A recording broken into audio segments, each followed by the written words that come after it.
For anyone watching this video, statistically speaking, you fit into one of two camps.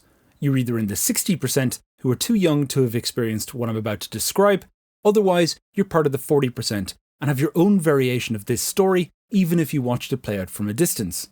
But regardless of which camp you sit in, we have to start this story with optimism. Optimism is how we got to the predicament we find ourselves in today, and the best way for me to describe that optimism is to start with my own experience. I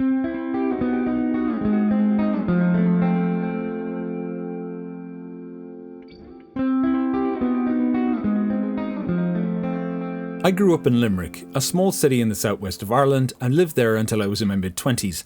By the end of my time in Limerick, I'd become pretty disillusioned and restless. I was living a purely musical life, spending most of my time managing the band that I was in. If I wasn't performing, I was writing or recording or going around the country handing CDs into radio stations. Yeah, CDs. We had a distribution deal that put them in shops around the country, not yet realising that Napster and its successors were in the late stages of strangling that model to death. But I did much more promotion than just that. I spent a lot of time building and maintaining our website using Flash and ActionScript, not yet realising that platform dominance had made that endeavour almost completely pointless, and also that my Flash and ActionScript skills were soon to be redundant too. Even back then I knew that social media was important, and so dedicated a lot of time tending to our MySpace page, which was the place to promote your band at the time. It was buggy, inundated with ads and pop-ups, and most annoyingly, it was a volcano of spam. Scammers were free to pester you with impunity. Deleting random friend requests from people you didn't know was a daily chore. I was also heavily involved in the general music scene in Limerick. I helped put on shows, recorded other bands, and had a nice sound engineering gig too. For a time, I liked my little niche. I liked my circle of friends and I liked working as a musician. But I just had no money and I couldn't figure out how to bootstrap our band to get to the next stage of professionalism. With the odds feeling like they were so stacked against us, we eventually went the way of most bands and agreed to split up. The obvious next step for me was to move to London, where I could make use of my design degree and get into software. Money had always been the problem, and my goal was to solve that problem to bankroll my next steps as a musician. When I made the decision to leave Limerick, I was gone within a month, and I remember that final month really well. I soaked up as much atmosphere as possible, saw as many shows as I could, and visited everyone I knew. I knew that this was it. I wanted to remember this time clearly. I didn't want faces to begin to fade from memory, and of course, I didn't want to be forgotten. So during my first year in London, I'd go back to visit Limerick all the time, to play solo shows and even do sound engineering occasionally. But over time, people began to stop thinking of me as someone they could call if they needed something. My friends formed new bands, sound engineers replaced me, and before I knew it, I was a stranger in my own hometown, which was made even worse by the fact that I was an even bigger stranger in my new adopted city. It was a weird and sometimes oppressively lonely time. I wasn't yet a very experienced designer, so sat right at the bottom of any pecking order in any company I worked in. No one knew me. I auditioned to join a few bands but couldn't find anyone I gelled with. So for 6 months, the only 6 months in my life where I did this, I decided to put music on hold and try some other things and meet some people. And that's when I took a brief detour and became interested in the world of amateur dramatics, joining a nearby theatre group. I'd always wondered whether my affinity for performing on the stage would transfer to acting, but unfortunately, I'd never find out. Because once the theatre director discovered I could do sound engineering, my fate as technical staff was sealed. I'd do sound effects, audio cues, little moments of piano playing, slight whistles for when someone's trousers fell down, you name it. I worked on a few productions, participated in competitions, made one really good lifelong friend, and attended a whole bunch of rap parties. And along the way, kinda developed a slightly flirty relationship with an actress there who was also Irish. I wasn't totally sure she was interested, but it seemed like it was going that way. At one particular party, when we were saying our goodbyes, she asked me for my email address, which I gave her, and the next morning I woke up to find an invitation to this thing called Facebook. Now, when I got my first look at Facebook, I wasn't all that impressed. To my eyes, as a designer working on sophisticated web products, it looked a bit crap. What is it, another MySpace but with nothing on it? What I didn't realise was I had just become inadvertently a very early adopter in the UK. But of course, because I was only connected to one person on it, there wasn't much to do. I posted a message on her wall, "Hey, I'm here, yay," and left it at that. Then, a week or two later, I got a curious email notification to inform me that I had just been poked. She had poked me. So I logged onto Facebook again and saw indeed that I had been poked. And seemingly, my only available option was to poke her back? I'm not sure if this is this the right thing to do? Feels a bit weird. Okay, I poked her. Unfortunately, this was the most active period in our janky dalliance, and neither of us messaged the other again. So, once more, Facebook faded out of memory, and I moved on. The end. And then, one day, a few months later, I got a new notification. A guy I'd studied with in primary school, who I'd actually forgotten existed, wanted to be my friend. I barely recognised him. The chubby boy I knew had become an adult man with a beard and everything. That's crazy. Hey man, oh my god, how have you been? What are you doing these days? Hey Martin, it's great to see you. I'm an electrical engineer. I live in Berlin now. Wow, it's been 15 years since I saw you. I'm working as a designer in London. Brilliant. I always remember those mad comics you used to make about our teachers. What an interesting and totally random thing to happen. And then, about a week or two later, it happened again. This time it was a guy I had been very close with when I studied in a brutal all-boys secondary school. We used to ditch PE class together and talk about how we'd eventually get out of Ireland and become artists. I started talking to him all the time and found out that he was living in London too. And then the notifications started coming in multiples each week. People I'd studied with in art college, people whose band I'd recorded, a guy we toured with in the Czech Republic, my old guitar teacher, etc. It was such an amazing experience. Hey, it's so great to see you again. How have you been? Is your band still going? Can you send me your music?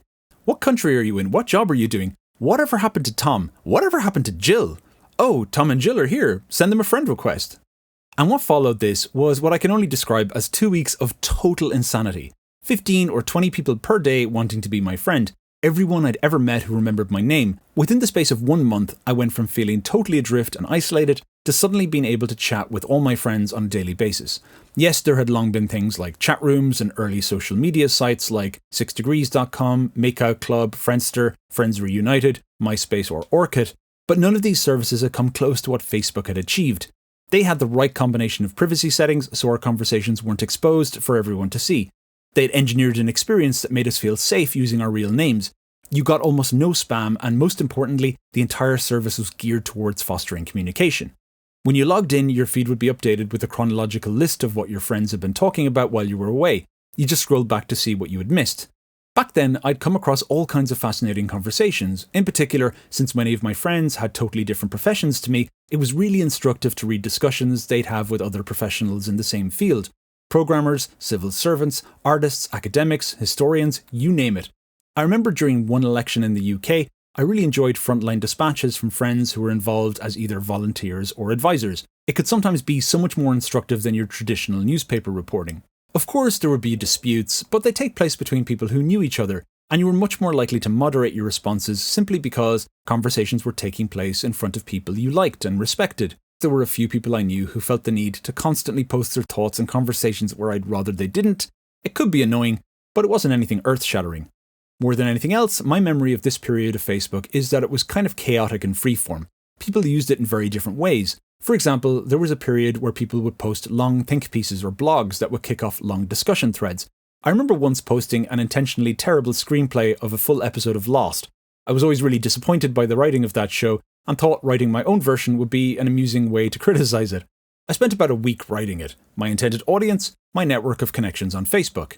When I started writing music again, I'd post demos to get reactions from other musicians. It was great. I had a lot of fun on Facebook back then and would often spend countless hours on it talking with my closest friends, especially late at night on weekends when I could grab a bottle of wine, listen to some music, and forget whatever crappy job I was working at the time. It was my connection to my hometown, my 3 brothers, my closest friends, and it was increasingly becoming my connection to my new life in London too. Over the next 2 or 3 years, as I became a more experienced designer, I managed to transition away from bad agencies and began working in software and games companies, eventually landing in a company that made games exclusively on the Facebook platform.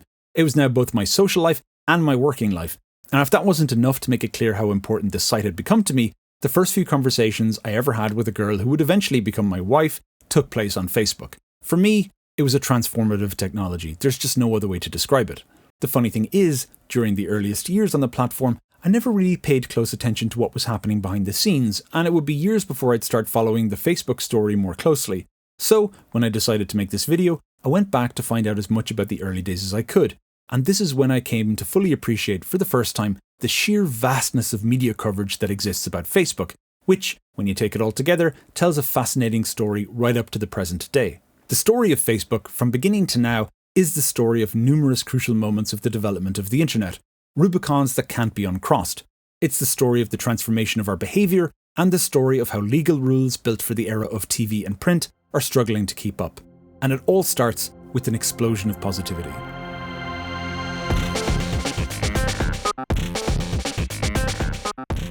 In early 2004, Mark Zuckerberg launched The Facebook, a site exclusively for students of Harvard University.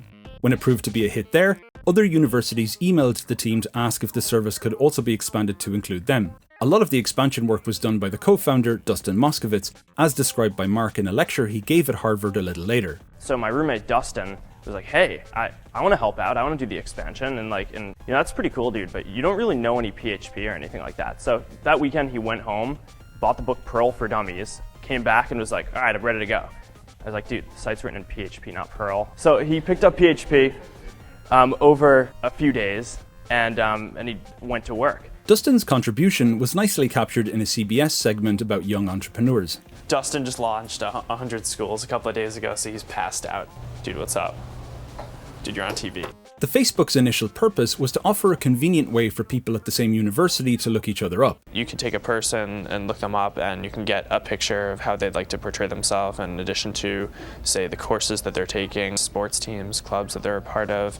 But I think that there's a lot of times where people will just go out, meet someone, say, okay, I don't know that much about this person, and they'll go back to their room and do what people call Facebook them, which is go on the Facebook and look them up just to kind of see the snapshot of what they have. In order to make its college users feel safe, privacy was of the highest importance. And then we also give people complete control over what parts of their profile get shown. We don't force anyone to show anything, and we give people granular control over some of the more sensitive stuff. So right next to the cell phone field, there's another field that's who do you want to show this to? I mean, we care about it. If people feel like their information isn't private, then that screws us in the long term too. But we're obviously really sensitive to people's privacy.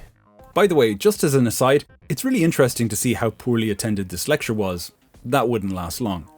In August 2004, the venture capitalist and co-founder of PayPal, Peter Thiel, invested $500,000 in the Facebook, which bought him a 10.2% stake in the company and a place on its board.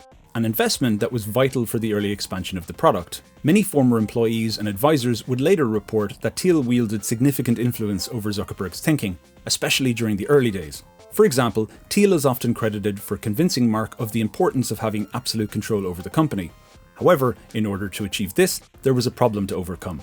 You see, while at college, Mark had liberally handed out large stakes to a few of his co-founders, including, famously, Eduardo Saverin, who held a 30% stake in the company, which he'd bought for a fairly trivial investment. To get around this, Mark incorporated a new company that effectively purchased the Facebook, which allowed him to redistribute the shares, reducing Eduardo's stake to less than 10%.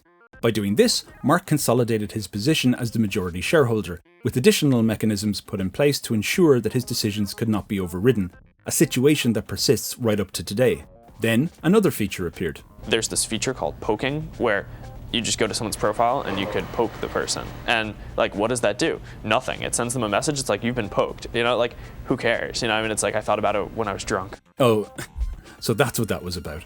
Anyway, since the platform was now rapidly growing in registrations, a collection of new investors began bidding for a stake in the company, including the Washington Post.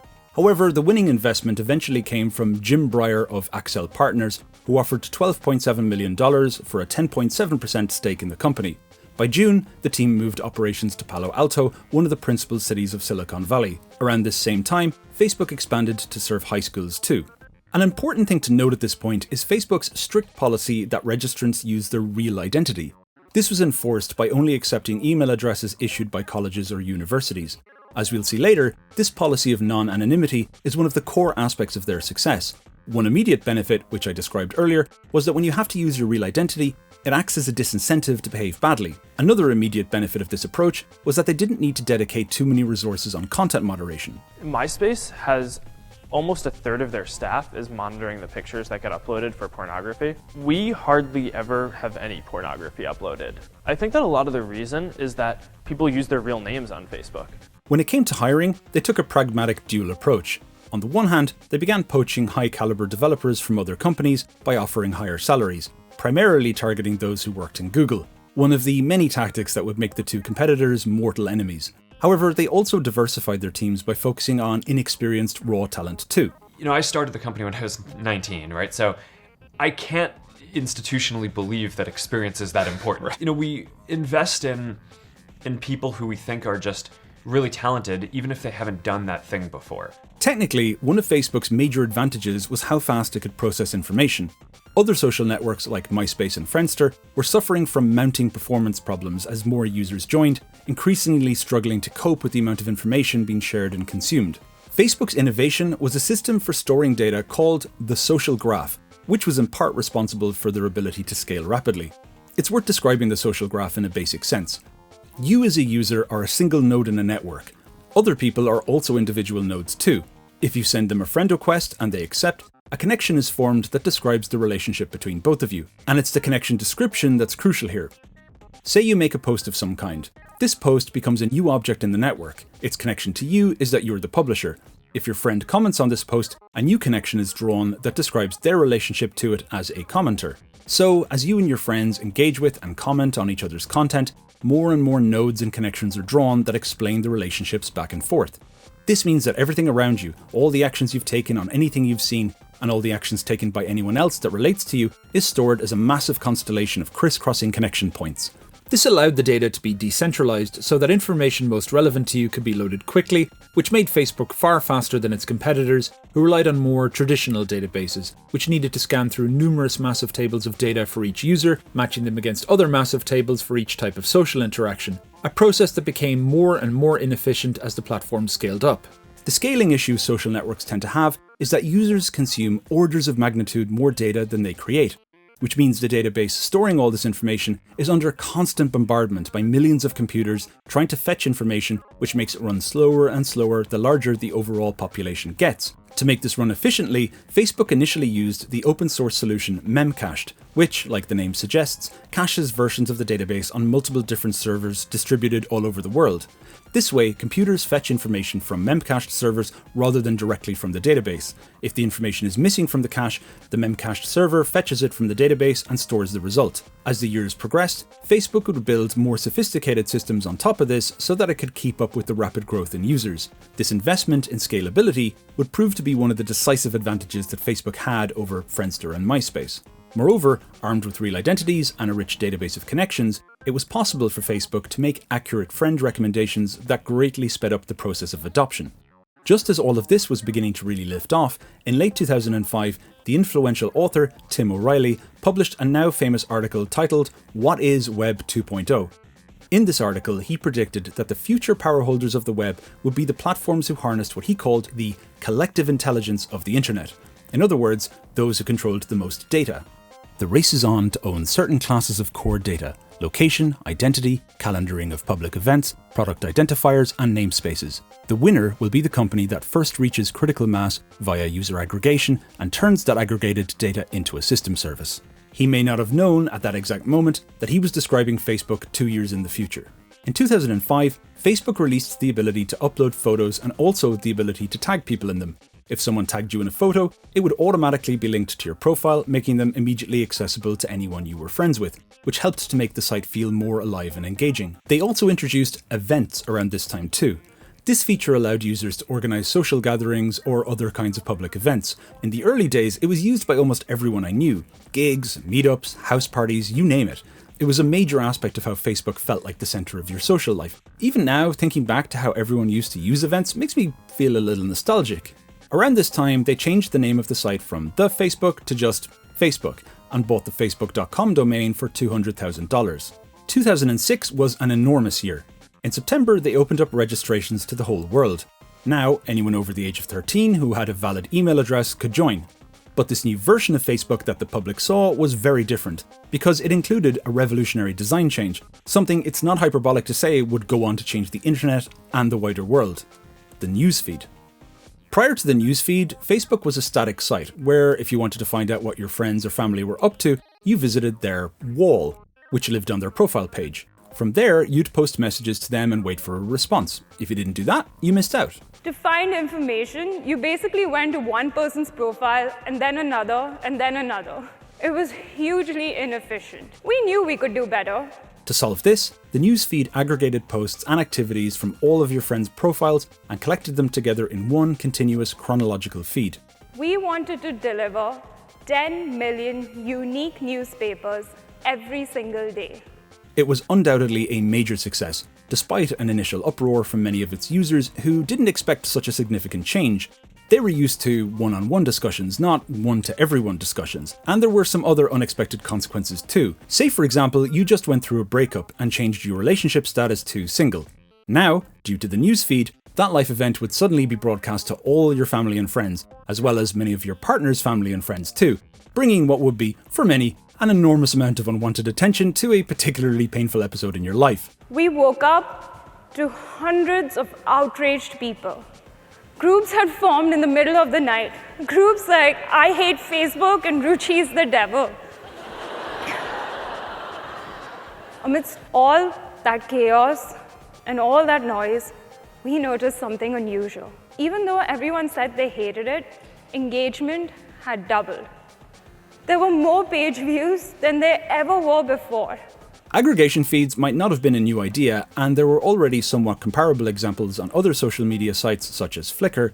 However, Facebook's application of this concept to the way we interact with our friends was massive, especially when they began applying sorting algorithms later to determine what content should appear in our feeds.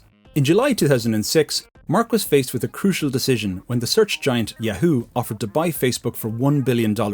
An offer which, after some soul searching, he eventually turned down. But that was really stressful because a lot of people really thought that we should sell the company. So for a lot of the folks who joined early on, being able to sell a company for $1 billion after a couple of years was like a home run, right? And it is a home run, right? And the part that was painful wasn't turning down the offer. It was the fact that after that, huge amounts of the company quit because they didn't believe in what we were doing. 2007 is when Facebook began to demonstrate to the wider world how much of a big deal it was going to be. This is the year where we can look back and see that Mark Zuckerberg was, from a business perspective, becoming a highly savvy long-term strategist. Case in point, in April they launched the Facebook platform. This allowed third-party developers to create applications and games that ran on Facebook, which turned out to be an incredibly valuable two-way relationship. Anyone who has ever worked in a startup can tell you that the hardest part of trying to grow a digital business is getting people to even notice you exist. In particular, getting them to register. No one likes signing up to things, and in order to convince them, you need to spend money on marketing. So if you were an indie developer, you either attracted investors to help you with things like marketing, or you were almost certainly screwed. But now, Facebook created a way that software developers could access users' data from the social graph, allowing you to sell your wares to the largest set of connected users in the world. For game makers, this was enormous. If people played their game on Facebook, their friends would get notified about it in their news feeds. Free advertising. As I mentioned, I worked in a gaming company who thrived on this platform. Our access to the social graph was absolutely crucial for our survival. Facebook was no longer just a site, it was a platform with endless different kinds of applications and games that would keep people coming back and staying longer. By 2012, Zynga, the biggest name in social gaming on the platform at the time, made up 11% of Facebook's revenue. I'll never forget this period in London when there was investor money sloshing around everywhere looking for the next big social gaming company. I remember interviewing at one of the darlings, Playfish, who'd just been bought by EA. They were so in need of people with excellent flash skills they made me an offer on the spot. And then I used that contract to negotiate a better offer with the company that I eventually joined. The second major change in November of 2007 was Facebook ads. The significance of this move is one I doubt I need to expand upon all that much. It was a system that now also granted advertisers access to the rich data contained in the social graph, so they could target their adverts with a level of precision never seen before. Age, gender, region, interests, previous purchases, you name it. 4 months later, they hired Sheryl Sandberg to take the role of Chief Operating Officer. Sandberg had previously been instrumental in growing Google's advertising business, and her movement to Facebook was a big coup. Facebook ads combined with Sandberg's experience is one of the major factors that led to Facebook becoming a tech giant. According to the New York Times reporters Shira Frenkel and Cecilia Kang, Sheryl was the perfect foil for Zuckerberg. She oversaw all the departments that didn't interest him: policy and communication, legal, human resources, and revenue creation. Drawing on years of public speaking training and on political consultants to curate her public persona, she was the palatable face of Facebook to investors and the public. It was also in 2007 that Microsoft invested in Facebook, buying $240 million in preferred stock, thereby valuing Facebook as a $15 billion company. At the time, this investment was criticised for being too cavalier. Now, it's clear that Microsoft could see what had been predicted by Tim O'Reilly. They understood the ridiculous power that comes with having the world's largest database of real user identities, who, through their usage of the platform, were constantly feeding the system with more and more data about their interests and behaviours. Later in 2007, Facebook introduced Pages, a feature that allowed entities other than personal profiles, such as artists, brands and public figures, to create a presence on the platform. We'll be coming back to this one later. In 2008, they launched Facebook Connect, which allowed users to sign into third-party sites using their Facebook login details. This integration enabled other services to utilize information shared by Facebook and vice versa. For example, Spotify used this integration very effectively, allowing users to share their playlists with friends on Facebook, which in turn drove more traffic back to Spotify. In return, Facebook obtained additional data and was able to provide an even richer experience for its users. Overall, this technology effectively made any third-party sites that supported it an extension of Facebook. Also in 2008, they introduced a new messaging feature that provided a way for its users to speak privately. Then, in 2009, they introduced what would become the defining symbol of the platform, the like button. The like button almost immediately became a new indicator of social capital, letting you know how much people appreciated the stuff you posted. Shortly after, likes would also be used by Facebook as a vital metric that would determine what appeared in people's news feeds. By June 2009, they announced publicly that Facebook was now being used by 250 million people, an incredible milestone. Finally, in 2010, rounding out the core experience we generally know today, they introduced Groups, a feature that allowed users to invite like-minded people to groups which could be collaboratively managed by its members. This enabled people to engage in group chats which could be shielded from view if needed by making them private. And that's it. An incredible growth story over a 6-year period where each step widened the possibilities that paved the way for an even larger next step. This is how they managed to become vital, not just to my private and working life, but also those of countless others around the world. So, I hope you enjoyed my story about Facebook, how it got started and where it ended up. And I expect for some of you young whippersnappers out there, a bit of an education, no? So if you let me torture this fake out for just a few more seconds, there are some great books I want to recommend which helped me a lot when putting this video together. The first, and in my opinion the best, is Broken Code by Jeff Horowitz of the Wall Street Journal, released at the end of 2023. Kind of a strange name actually, Broken Code, sounds like vaguely negative. Anyway, then there's An Ugly Truth by Cecilia Kang and Shira Frenkel, which collects together numerous accounts from former employees. Another is an account by Roger McNamee, who knew Zuckerberg during the early days. It's okay, not essential reading, but it has its moments. That one's called Zucked. Gosh, I should actually probably read these. Hold on, let me just grab my phone, Kindle, my Fondle. What? Right. Yeah, right. Okay. Right. You know what? Let me just put that down. This does actually bring back some memories. Just for the sake of being thorough, just a quick addendum to this video. Okay, there was actually something that bothered me a little bit in the early days. Like, no big deal. I can be finicky about these things. Right.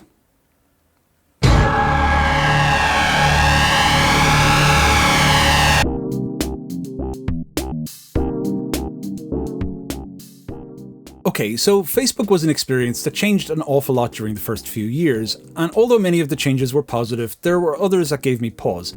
For example, I remember scrolling through the newsfeed one day and coming across a very simple but also, to me, rather unusual statement.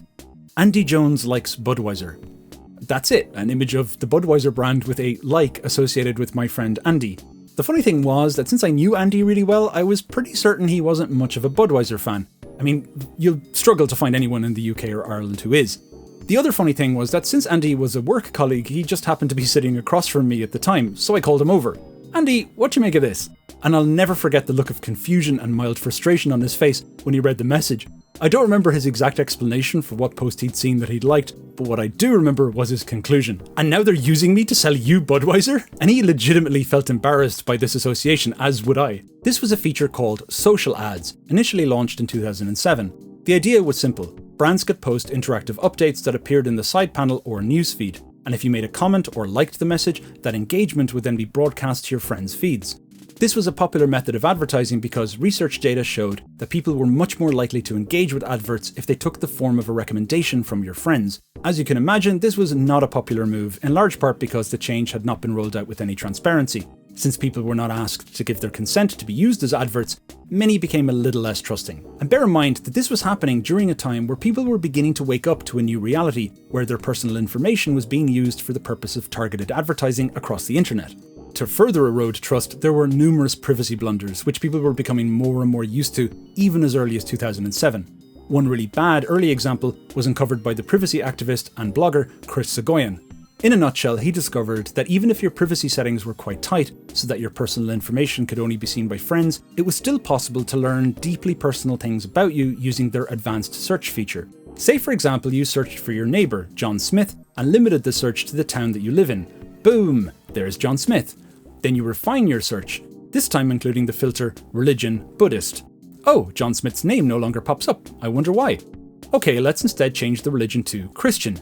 Ah, John's name appeared again. I guess he must be Christian. After a little bit of additional research on this exploit, Soghoian eventually realised that you could brute force a lot of personal information about large numbers of people, including things like the kind of groups they were signed up to, as well as personal identifiers or hobbies they listed on their profile. Using this information, Soghoian demonstrated that one could, say, quickly isolate a group of people in a university who fit this criteria. Christian men interested in other men, Muslim women interested in other women, students who work in local strip clubs, students under the age of 18 who self-identified as being interested in alcohol, etc. It's not hard to see how this information could be put to very bad use. When Soghoian published this particular revelation, it got picked up by a few different news publications, eventually leading to Facebook tightening up their privacy settings. You can still see a comment from one of the Facebook reps announcing the fix on the comments section under Soghoian's original blog post. Another, even earlier privacy-related outcry was caused by the newsfeed itself. Remember that example I gave earlier of changing your status to single and everyone being able to see it? Many people thought that this was highly creepy and there was a very large outcry. So, why did they do it? Well, let's return to that clip I showed earlier by Ruchi Sungvi, the then product manager of the newsfeed. Even though everyone said they hated it, engagement had doubled. We may as well stamp that phrase into our memory banks right now. Even though everyone said they hated it, engagement had doubled. Now, apologies for pointing out the obvious here, but engagement and fulfillment are not the same thing. If someone clicks on more stuff, that doesn't necessarily mean they're happier. There are many themes in this video, and this one will run all the way through. Nevertheless, the outcry was so bad that Zuckerberg published what was fast becoming a common feature of the site, the semi-apology blog post. Calm down, breathe, we hear you. People are concerned that non-friends can see too much about them. We're listening to all your suggestions about how to improve the product. It's brand new and still evolving. And we agree, stalking isn't cool, but being able to know what's going on in your friends' lives is. Okay, so if we return back to 2007, believe it or not, we've still not got to the biggest privacy scandal of that year, Beacon. Beacon was an advertising program that third-party vendors could sign up to, which allowed your purchases on their sites to be repurposed into an advert targeted right back at your friends on Facebook. So what are the consequences of this? When a Facebook user bought his wife a diamond ring online, the surprise was ruined because Beacon notified all his friends and his wife about it on Facebook. Oh dear, cat's out of the bag. This caused absolute uproar because users were not informed about the change at any point, nor asked for their consent. Beacon was opt-out. This prompted a severe online response from users and privacy advocates, as well as a lot of critical news coverage. Regardless, Zuckerberg resisted making changes to the feature, justifying it as a cool, positive way to share your tastes with others. Is there any concern you're turning Facebook into something much more commercial? I actually think that this makes it less commercial. I mean, what would you rather see? A banner ad from Bloomingdale's or that one of your friends bought a scarf? Well, I guess this shows how difficult it is for a company like yours to make money through advertising and protect people's real privacy and their sense of privacy. You know, it might take some work for us to get this exactly right. This is something that we think is going to be a really good thing. There have to be ads either way because we have to make money. I mean, we have 400 employees and, we have to support all that and make a profit. No one bought this. Soon after, Zuckerberg then posted another apology blog entry on Facebook titled Thoughts About Beacon. We've made a lot of mistakes building this feature, but we've made even more with how we've handled them. We simply did a bad job with this release, and I apologise for it. Again, many were not impressed by this apology, especially because there was no suggestion Beacon was going to be discontinued. It was merely a bad job. Then, even worse, a researcher named Stefan Berto published a blog post revealing that Beacon tracked users' activity and sent it to Facebook, even when they weren't signed into Facebook, a serious privacy breach even for 2007. Eventually, in an attempt to put the whole fiasco to bed, Zuckerberg then agreed to make Beacon opt-in.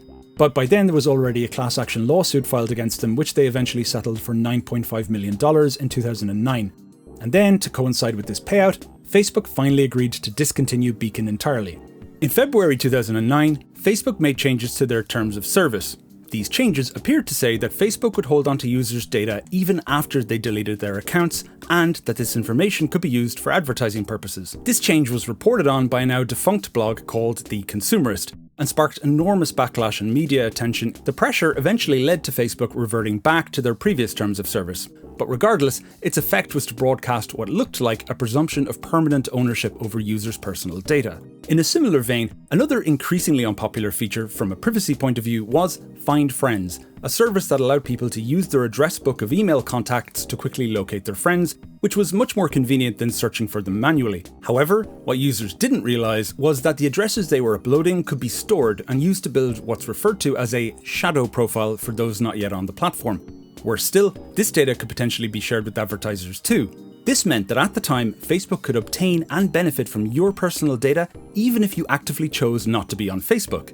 And there we have it. Facebook's early privacy issues. And until a few months later. Another black eye for Facebook. The social networking giant has reportedly revealed the sexual orientation of some users to advertisers. Okay, the problem here was that if you were viewing a page or group related to a specific sexual orientation and clicked on an ad while there, advertisers could potentially deduce where you had come from by looking at the referrer URL, even if your profile was set to private. But that's not all. And just last week, we learned some of the most popular apps on Facebook were leaking users' information to advertisers. This one was a bigger deal. The crux of the story was this: if one of your friends was playing a popular game like Mafia Wars or Farmville, even if you never opted to play the game yourself, the games could still scrape your personal information and give it away to fourth-party advertisers. It was a problem reported to have affected tens of millions of users. So why was this possible? Well, in 2010, Facebook released a tool called the Open Graph, which granted outside developers access to data available from the social graph. And in order to make sure that the Open Graph was adopted, it included quite the personal information giveaway: usernames, locations, emails, birthdays, political persuasions, relationship status, and employment history, as well as the activities, posts, and likes of one's friends. The Open Graph puts people at the center of the web. One former Facebook employee, Sandy Parakilas, warned at the time that the Open Graph could be misused for mass data harvesting by bad actors, but claims that her objections were ignored. Just store this one away for later. Open Graph. We have not heard the last of this. It's like deja vu. We're always talking about Facebook and privacy. Now, aside from Beacon and the Open Graph, you might have noticed that a few of the errors I've just described were unforced errors. In fact, unforced errors basically came to typify the platform during this time. But why do they keep happening? Well, partly it's due to the development ethos that underpinned Zuckerberg's now infamous catchphrase, "move fast and break things," also known as "done is better than perfect." The idea is this: when trying to grow in a highly competitive landscape, it's better to get a feature released as quickly as you can so that you can collect data on how it's being used. From there, you can use that data to inform how you refine the feature and make it better. Or, if it's underperforming, kill it completely and move on. In this way, when you fail fast, rather than wasting tons of time and resources polishing things that are destined to be dead on arrival. However, not all features are created equal. The consequence of a page failing to load is embarrassing for sure, but fairly trivial compared to the consequences of mishandling your users' private data. However, this distinction does not appear to have been treated with enough importance by Facebook, and there are innumerable accounts from former employees indicating that the company was a total mess when it came to stability. According to Jeff Horowitz, bonuses and promotions were doled out to employees based on how many features they shipped. Reviews incentivized employees to complete products within 6 months, even if it meant the finished product was only minimally viable and poorly documented. Engineers and data scientists described living with perpetual uncertainty about where user data was being collected and stored.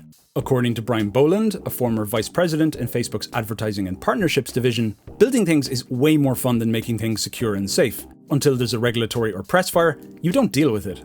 Now, of course, Facebook stated at the time that privacy was of the utmost importance to them. But to rattle off an old cliche, it's what you do, not what you say, that indicates where your real priorities lie. And with that in mind, let's begin building a profile of Facebook's actual philosophy. We've already included the phrase, "even though everyone hated it, engagement had doubled." Now let's add, "done is better than perfect." These are both aspects of the same general drive to grow as quickly as possible. Bear in mind that at the time, Facebook was by no means a guaranteed long-term success, and Zuckerberg was fully aware of this. Yes, they'd hit 250 million users, but as we'll see later, there was an enormous amount of growing left to do. Friendster and MySpace had already demonstrated what happened to complacent social media firms, and it was entirely possible that a new upstart could come along and knock Facebook out of the game. This fear was even expressed in an internal manifesto handed out to employees called the Red Book. If we don't create the thing that kills Facebook, somebody else will. To go back to Tim O'Reilly's observation in his famous What is Web 2.0 article, the race is on to own certain classes of core data: location, identity, calendaring of public events, etc. The key word here is race. This was a race, and Zuckerberg understood this better than most. He was in this game to win, and the only way to win was to become so big and so dominant worldwide that you couldn't really be touched. As his co-founder Chris Hughes put it, "From our earliest days, Mark used the word domination to describe our ambitions." And this leads us neatly to the biggest privacy scandal during Facebook's formative years, a scandal largely in response to the rise of a new upstart: Twitter. Founded in 2006, Twitter began to explode in 2007, going from 20,000 to 60,000 tweets per day. Its model was completely different to Facebook because everything you posted was public. This made it an attractive platform for celebrities, journalists, and organizations who could reach a wide audience without requiring a prior connection. Tweets could go viral to the world in ways that Facebook posts couldn't, and it was also more suited to breaking news and real-time coverage of live events too. At this moment in time, Twitter was a major competitor that Facebook needed to clear off the board. So, in 2008, Zuckerberg tried to acquire it. However, talks quickly broke down due to disagreements about the valuation of the company, and Twitter decided to carve out their own path. And as Twitter continued to skyrocket, Zuckerberg began to realize that the very thing that had put Facebook on the map, being able to converse with your circle of friends out of view of the general public, was becoming a limiter to growth. If Facebook users would instead post their thoughts publicly, they'd not only be able to blow Twitter out of the water, they'd also become even more attractive to advertisers and third-party developers too. When people share more, the world becomes more open and connected. And in a more open world, many of the biggest problems we face together will become easier to solve. So, in December 2009, they introduced the Privacy Transition Tool, a pop-up that appeared in front of all Facebook users, which contained a large and complex set of privacy controls, ostensibly created to help users tweak their privacy settings more precisely. And if they wanted to skip all this detail, they were encouraged to press a button that simply accepted the recommended settings, and then they could get on with their day. But what was not obvious about this was that Facebook had changed whatever defaults people had previously set up. Information that was supposed to be only viewable by friends had automatically been changed to a new setting: viewable by everyone. I remembered this moment really well. Some pop-up appeared about some new widget they'd created where I could fiddle with privacy settings. That's nice, didn't really care too much because I was already reasonably pleased with how it worked. And it wasn't until months later that I realised my profile was now basically public, and I'll never forget how irritated I was when I finally investigated these new settings in detail and saw the new defaults. I would never have chosen those settings had I been presented with them clearly, and it was definitely one of those key moments for me where I began to regard Facebook as a suspicious and untrustworthy company.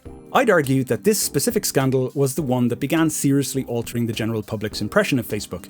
It was no longer a cool site that made a bunch of dumb mistakes, which could be forgiven. It was now a site that we all felt could be relied upon to intentionally deceive you for their own benefit. The move seemed too transparently self-serving for there to be any other explanation. We are here today to urge Facebook's creator and CEO, Mark Zuckerberg, to revisit this new policy as soon as possible. We believe Facebook should reverse its policy to begin exploring guidelines so users know upfront what's happening. Do you feel like it's a backlash, or do you feel like you're violating people's privacy? You know, there were real learning points and turning points along the way in terms of building things. If I knew what I knew now then I hope I wouldn't have made those mistakes, but I can't go back and change the past. I can only do what we think is the right thing going forward. In 2011, the FTC would ultimately issue an 8-part complaint against Facebook, culminating in an order to cease these kinds of practices. The resulting settlement forced Facebook to take a number of different steps to improve their protection of users' personal data, including submitting to external audits. At the time, it appeared that these steps might finally bring Facebook to heel. But since all this was generating so much bad press, Facebook decided to go on the offensive by hiring the public relations firm Burson Marsteller, who came up with a pretty silly scheme. Deflect attention away from Facebook by trying to make other tech giants look bad. To do this, they contacted tech bloggers and tried to convince them to write negative stories about Google, specifically by feeding them a weak story about one of Google's features, which they said was misusing users' private data. And to sweeten the deal, they suggested that if the bloggers did write these stories, they'd help to get them published in prestigious outlets like the Washington Post or Politico. One of the bloggers they emailed was Chris Soghoian, the guy who broke the story about Facebook's search exploit. Chris, immediately sensing that something suspicious was going on, emailed back, "Who's paying for this? Not paying me, but paying you." To which they responded, "Thanks for the prompt reply. I'm afraid I can't disclose my client yet, but all the information included in this email is publicly available. Any interest in pursuing this?" Irritated, Soghoian published the email exchange, and soon after, USA Today finally linked it back to Facebook, causing them a significant amount of embarrassment since the scheme was a pretty ham-fisted one. They really thought it was okay to tell a journalist, "Don't worry, I'll write your story for you, no one will know." What does that make you feel like when you get this call saying, "Hey, I'm gonna let you be a fake journalist for a day"? So I was a little bit shocked that Facebook's PR firm, acting on behalf of Facebook, thought that I would go along, with their pitch and attack one of their competitors, not for a legitimate privacy problem, but for something that was, really not bothering anyone. This is not the last time Facebook will try to do something like this. Anyway, this pretty much concludes what I think of as Phase 1 of Facebook's privacy misadventure, which very much sets the stage for Phase 2. But for now, let's move on. So if we stop for a second and look at our profile so far, we've addressed Facebook's goal of achieving massive growth as fast as possible, and I've mentioned their working practice mantra that causes constant sloppiness. These are major factors in their decision making for sure, but there's another core factor I've not yet included, which it's time to address. Corporate virtue. I've worked in a lot of companies over the years and have witnessed on quite a few occasions how proposals for new directions can be framed as acts of virtue, something altruistic, not self-serving. These proposals are often accompanied by a whipping up of employees to get on board. And sometimes, when these proposals get enough traction and achieve enough mass self-delusion, they can give birth to truly terrible decisions that baffle observers on the outside. The need to be seen to be virtuous is especially true for social media companies, who, because they serve people, can't justify their existence on purely self-interested grounds. They can't say, for example, "Our goal is to grow so fast that we acquire the world's data before anyone else does." No. They need to convince those within and without that there's a higher moral principle underpinning their actions. Facebook's statement of virtue, their mission so to speak, was at this time to make the world more open and connected, a value consistently posited as the ultimate good, because when people are connected, they're opened up to the world of information which ultimately empowers them. It's not an insane thing to say in the abstract. Being connected to networks of friends has clearly been beneficial for hundreds of millions of people. But when the idea of connection is positioned as the ultimate good, we begin to see problems. Later in this video, we'll see utterly catastrophic problems, but for now, we're still only talking about privacy. We're still in the playpen, folks. So you might be thinking, okay, but where's this internal mass self-delusion? Well, helpfully, an internal memo called The Ugly, written by Andrew Bosworth, one of the founding members of Facebook, lays that bare. It was an attempt to pump up employees who are beginning to feel the weight of external criticism. In the memo, he reminds them of their core mission, connecting people, and then goes on to boldly state that this mission is so important it justifies many of the privacy scandals we just looked at. Maybe it costs a life by exposing someone to bullies, maybe someone dies in a terrorist attack coordinated on our tools, and still we connect people. The ugly truth is that we believe in connecting people so deeply that anything that allows us to connect people more often is de facto good. And that's why all the work we do in growth is justified, all the questionable contact importing practices, all the subtle language that helps people stay searchable by friends, all of the work we do to bring more communication in. Anyway, this statement of corporate virtue, connecting people is the ultimate good, has to be added to our profile. This one is the rocket fuel because it sanctions the first two statements. And while we're on the topic of corporate virtue, things were about to get a bit more complicated when, in 2012, Facebook became a public company, their initial public offering being one of the most anticipated in history. Our mission isn't to be a public company. Our mission is to make the world more open and connected. From this point onwards, when Mark made decisions, there'd now be shareholders expecting those decisions to deliver returns. Anyway, the statements of virtue just kept on coming. Remember that internal manifesto I mentioned a minute ago, the one they handed out to employees called the Red Book? Well, it contained a pretty prophetic statement. Changing how people communicate will always change the world. Apart from being a bit silly and self-aggrandizing, this statement also contained an obvious logical flaw. You know, change isn't always good. And man, was Facebook about to change.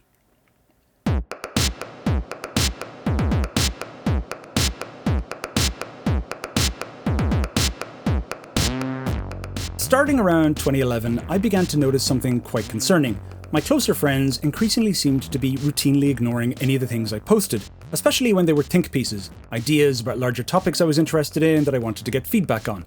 And on the flip side, I was becoming more and more disappointed by how others seemed to be changing what they shared too. Posts were rarely conversational anymore and were increasingly becoming one-liners, trite jokes and toothless observations, memes, trivialities, or just links to YouTube videos with no commentary. At the time, I interpreted this as a general lack of interest in actual conversation and an increasing tendency to be lazy. This came to a head in 2013 when I took a career break, moving to Glasgow to study a master's in composition. So, once again, I found myself in a new city where I didn't know anyone, and once again, I tried to take some refuge in Facebook. But this time, it was totally different. Almost no one saw anything I posted, and I began to develop a mild hang-up about it. Sometimes I get no response from anyone. It wasn't until I asked one of my friends straight up, "Are you not seeing the stuff I'm posting anymore?"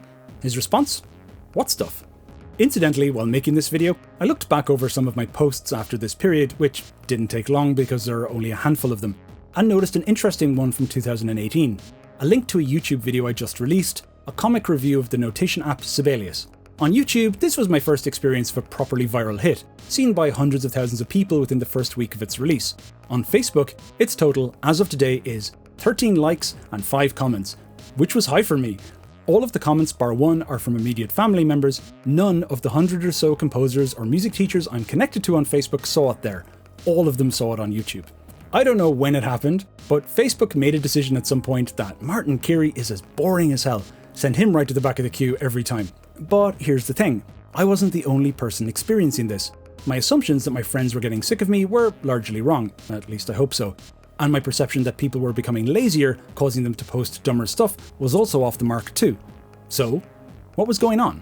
Well, the main reason was that the newsfeed kept changing at a rapid pace. Initially, it was guided by a simple algorithm called EdgeRank, which decided what content you should see.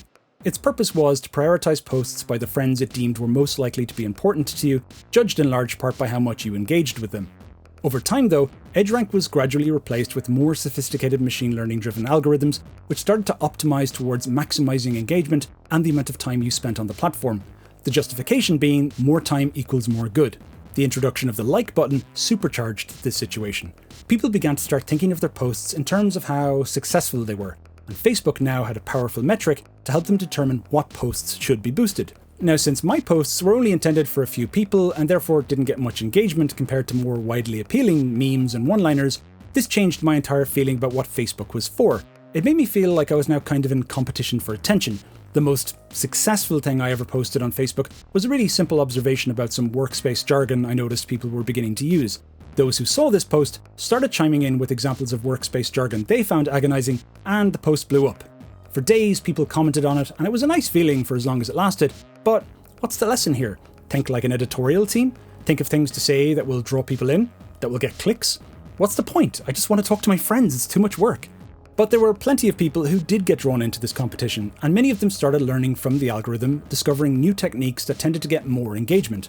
My absolute least favourite of these, and I know this is not an original observation, is what I'm going to call the living the high life post. You and your friends on a yacht drinking champagne, glamour shots in exotic locations, posts where you allude to how successful you are. Now early on, I was a little bit guilty of this last one. I definitely bragged a little bit about things I thought were impressive, until I read a blog post titled 7 Ways to be Insufferable on Facebook by Tim Urban, creator of Wait But Why. His main observation was that there are fundamentally 2 different kinds of Facebook posts, those you post for other people and those you post for you. Let me give a few examples. Heading to Hawaii with the love of my life for a month of relaxation, yoga and shopping. Need to be careful though, 10k can disappear like that. What's the purpose of this post? Well, to craft an image of yourself so that others are jealous of you. Just got my degree. Distinction, baby! This second example, looked at through Tim Urban's critical lens, was a bit of an eye-opener for me, because I recognised that I was slightly guilty of doing this. Although I hadn't specifically posted my degree results, which were excellent, I definitely posted other achievement milestones over the years. Now, in one respect, so what? I think a legitimate life achievement should be celebrated because they don't happen every day, and it's understandable that you'd want to share them with loved ones and friends, even if you are kind of boasting a little bit. But this blog was now forcing me to confront an awkward problem I legitimately had not considered until then. Unintentional harm. What if one of my friends was having a hard time, an especially bad breakup, flunking out of university, losing their job, a serious bout of depression, etc., and at their worst moment, they suddenly see my post about how well things are supposedly going for me, which acts as a punch in the stomach for them. And the worst part is, I wouldn't know I'd done it. The moment I started pulling that thread, I realised social media had a lot more serious consequences than I'd first imagined. We'll get back to this topic later. There were plenty of other major social changes happening too, some of which were natural evolutions that can't be blamed on Facebook. For example, that moment when you get a friend request from your mom. I remember jumping on a chat with my 3 brothers to discuss how we were going to handle this, ending with us all jointly realising that we're hardly going to reject a friend request from our mom. It turns out that most of the people we knew were also coming to the same conclusion, and bam, the older generation are all suddenly here, all suddenly commenting on our posts and browsing with mild concern through the photos we've been tagged in. Photos of our nights out, gigs we played in, crazy goth clubs with naked people dancing around. Another thing that affected Facebook usage were the horror stories we kept reading about, where people got fired from their jobs because they didn't realise the things they thought were private were actually public, including posts where they complained about how much they hated their boss. A famous incident of social media foot shooting occurred when college students who had appeared in the movie Borat sued the filmmakers. In the movie, they'd been seen guzzling booze and making racist remarks, which they argued was an unfair portrayal that caused them significant harm, including damage to their chances of seeking employment. As part of the filmmakers' defense, they submitted images posted publicly on the plaintiff's Facebook page, which showed them engaging in similar kinds of boozy behaviour. The lawsuit was ultimately unsuccessful for various reasons, but it taught the world a valuable lesson: curate your profiles carefully. It could be argued that all people had to do was edit their privacy settings to be more strict, but Facebook's privacy settings were miserably designed and hidden away where you often wouldn't go looking. Bad design aside though, after the privacy transition tool debacle in 2009, we hadn't much faith that private stuff would remain private. So we were all just much more cautious about what we shared, especially given that our extended families and work colleagues were all now in here with us. As for the Facebook team, well, the changes kept on coming. In 2012, to the surprise of absolutely no one, Facebook introduced ads directly into the newsfeed. These were called sponsored stories. Initially, they didn't perform very well and annoyed advertisers who weren't seeing the returns they expected, with some becoming completely disillusioned, stating that they were fundamentally some of the worst performing ad units on the web. In order to fix this situation, Facebook stepped up their investment in the burgeoning field of machine learning. One team, led by a former Microsoft AI specialist, Joaquin Quinonero Candela, started producing some very powerful results by taking sophisticated user classifications, for example, men in their early 30s who like Bon Jovi, ice cream and rugby, and combining them with brute force machine learning techniques that started by simply aiming everything at everyone and continuously optimizing the results over time to maximize conversions. And as the money started rolling in, the team continuously tested hundreds of machine learning variants to see which would make the most money. And these tweaks mattered. A successful tweak could mean additional hundreds of millions of dollars in revenue. Then, because these successes were so significant, they created a tool called FB Learner Flow, which allowed unspecialized coders around the company to launch machine learning experiments on other parts of Facebook, including the newsfeed. But FB Learner Flow was a black box, with many engineers having no clue what the underlying machine learning technology was actually doing. One former employee referred to this as giving rocket launchers to 25-year-old engineers. This would go on to create a situation where nobody really knew why or how things were appearing in people's feeds because the rules that governed them were total abstractions only understood by the machine learning algorithms themselves, setting the stage for some major crises down the line. Getting back to 2012, in May, another change came that had a dramatic effect on news outlets as well as innumerable other businesses who'd created a Facebook presence by creating a page to promote their services. The change was the introduction of promoted posts, which allowed anyone running a page to pay in order to boost their views. Bear in mind that Facebook had originally built pages to produce a win-win situation. Facebook benefits from diversity of content, which keeps people there for longer. News outlets and other businesses benefit because, if they do a good job, they can grow their audience at a rate that wasn't possible before. Once that benefit was established, many news outfits, small, medium and large, started dedicating their efforts and resources into growing a Facebook presence, becoming more and more reliant on Facebook as a source of traffic and revenue. They became committed. But promoted posts turned out to be a massive rug pull. Only 2 months after it was launched, the reach of organic posts, meaning posts you don't pay for, started rapidly declining, leading to numerous accusations that Facebook had intentionally engineered this decline to force page owners to pay in order to maintain their reach. The reality was a bit more complicated than this though. For example, with more and more news outlets entering into the space, the competition to appear on users' feeds was getting ever more fierce, and those running pages couldn't reasonably have expected stable growth forever under those conditions. However, the timing, speed and scale of the decline of non-paid posts was quite suspicious. A TechCrunch article from around this period reported a 40% decline of average non-paid posts across the board over the duration of only 4 months, as well as an unconvincing response from Facebook representatives about why this was happening. The massive reduction in organic traffic sent untold numbers of indie news outlets scrambling to recalibrate their budgets or simply going out of business. And on the consumer side, we saw less from the pages we'd intentionally signed up to and more promoted posts we didn't care about, as well as a slew of annoying ads that were often bafflingly irrelevant. Incidentally, in 2011, Facebook did something similar with respect to gaming by instituting a 30% tax on all revenue earned on the platform. The social gaming company I worked for at the time couldn't recover from this tax and eventually folded. But it wasn't just indie games and news outlets. Celebrities, musicians and public figures who'd built up a respectable audience were also having an increasingly hard time actually reaching them organically. Moreover, Facebook had its own strange rules that dictated what people saw and what went viral, which changed constantly according to criteria no one understood. This situation persists even today. And this leads us to the trash. Ever-increasing numbers of clickbait articles and spam, much of which was now being force-fed us via our news feeds, a problem made worse as Facebook altered its mechanics to maximise the effects of virality, removing the limits for how many friends you could make in one day, removing the limits for how many places you could cross-promote the same article, moves that were gifts to spammers who could piggyback off posts that had already gone viral in the past by simply copying and reposting them to as many people in as many different spaces as they wanted. This meant not only that we saw more and more trash, but that we kept seeing the same trash over and over again. Learn weird tricks that will help you lose weight. This weird trick helps cure diabetes in 30 days. You'll find out how these tasty pastries contain a real ingredient that reverses diabetes. I do not know how long this video will be online. Your total investment today is now $19.99. Listen, don't even decide right now. As social media became more and more prevalent, a new term began to be used in research and media coverage: brain hacking. The practice of introducing mechanics that encourage frequent use, which maximizes the potential for capturing people's attention. These included automatic emails that notified you constantly when any type of thing happened, someone liking your post for example, infinite scroll, which keeps loading more content so you never get the feeling you've reached any kind of checkpoint where you can catch your breath, videos that play automatically in your feed, which maximizes the chance of catching your attention, and, my least favourite, annoying red notification medallions all over the place that never go away. Even if you check your notifications and clear them, they still go red again almost immediately to tell you something. Anything. Just so you click on them and lose a few more minutes out of your day. Facebook didn't invent half of these techniques, of course, but they employed basically all of them. In combination, they made the experience more exhausting and unbelievably less fulfilling. So all of this taken together, the notifications, the trash, the adverts, the insecurity about privacy, the engagement patterns and algorithm changes that rewarded either trivial or downright toxic posts, it left me, and many others like me, to suddenly find that there wasn't very much for us on Facebook anymore.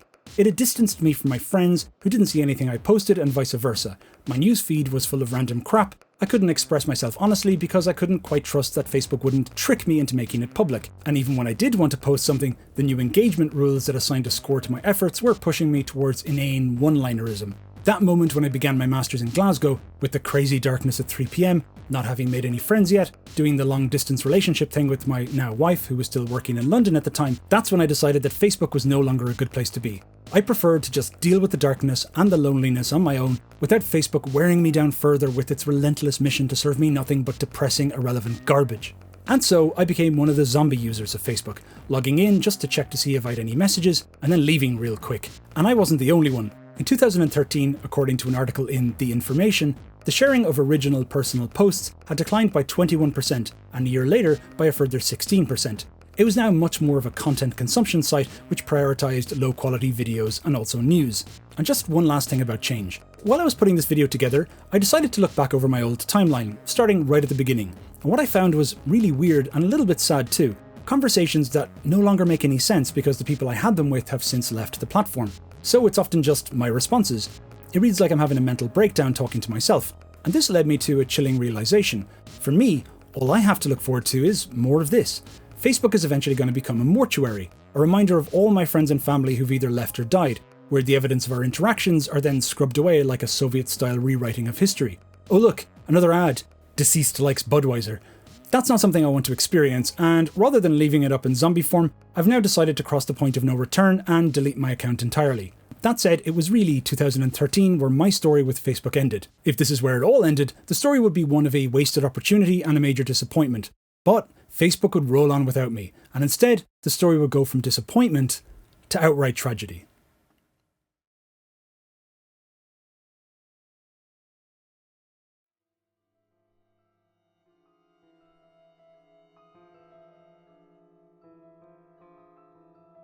So let's begin this part of the story with a quick look at how Facebook was broadly perceived by the public in the early 2010s. You see, even though more and more people were becoming frustrated with Facebook, many still viewed it through a positive lens, especially during the Arab Spring uprising, where activists in Tunisia and Egypt used it to organise protest events and provide the public with information that contradicted the narratives provided by official state media. The success of the uprisings, as well as the part that social media had to play in them, was widely reported around the world.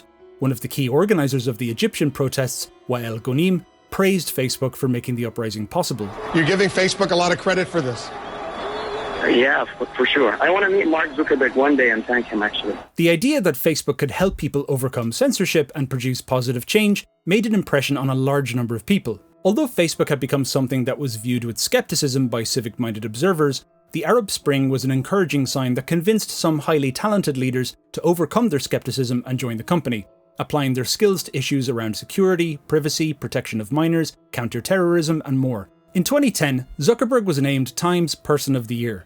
In 2012, Obama's re-election campaign once again successfully demonstrated the pioneering use of social media, especially Facebook, to reach voters. Zuckerberg and Obama were seen together often around this time, most notably during a town hall meeting at Facebook's headquarters in Palo Alto. For sure, Obama's unique global popularity aided the perception that Facebook was a tool for good in the democratic process. Part of what makes for a healthy democracy is when you've got citizens who are informed, who are engaged, and what Facebook allows us to do is make sure this isn't just a one-way conversation.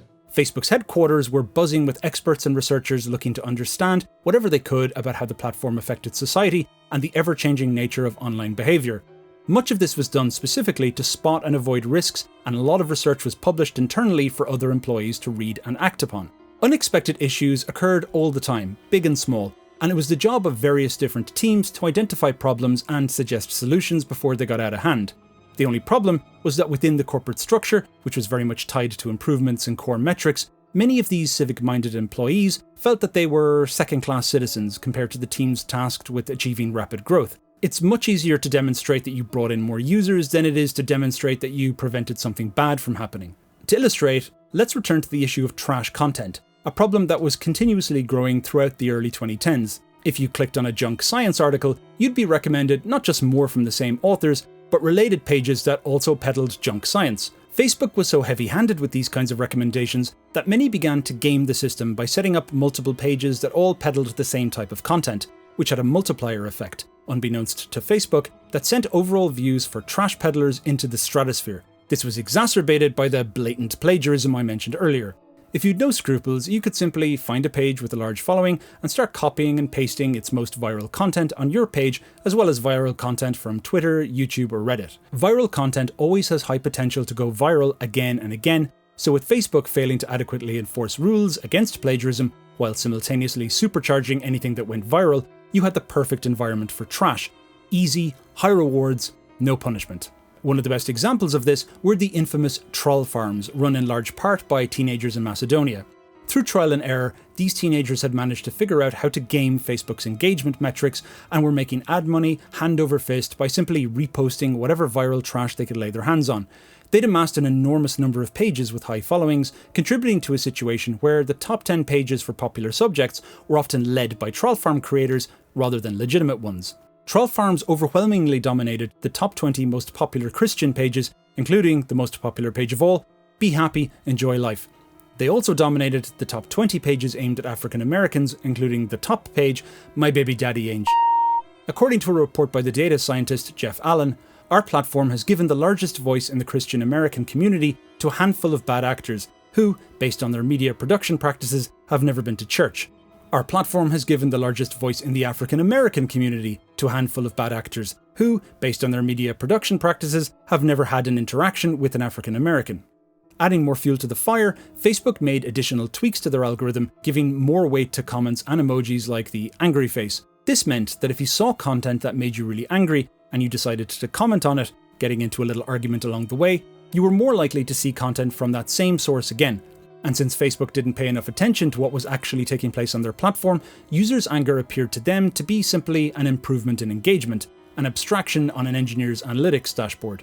Worse still, this produced a situation where tribal, polarizing content, which tended to get more likes, ended up drowning out moderate, thoughtful content. Wael Ghonim, the Arab Spring organizer we saw earlier, himself became very worried about these problems in later years. If you increase the tone of your posts and become more exclusionary against your opponents, you're going to get more distribution. So if I call my opponents names, my tribe is happy and celebrating. This was the situation at Facebook when primaries were taking place in the run-up to the 2016 US election.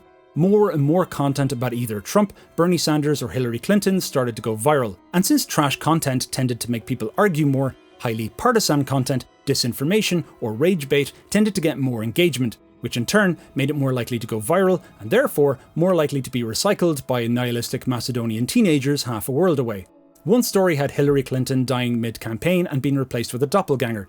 Another saw the Pope endorsing Trump for president. To make matters even worse, there was another, more sinister way that Macedonian teenagers could make money from their pages. They could sell them, along with their massive followings, to third parties whose identities and motivations were a mystery. We'll come back to this in a moment. Other beneficiaries of Facebook's recommendation setup were radical organizations who learned that they could draw big audiences by first luring them in with milder, more acceptable news pages, knowing that they'd then be recommended far more extreme pages, which they also owned. An efficient mass funnel for speedy radicalization.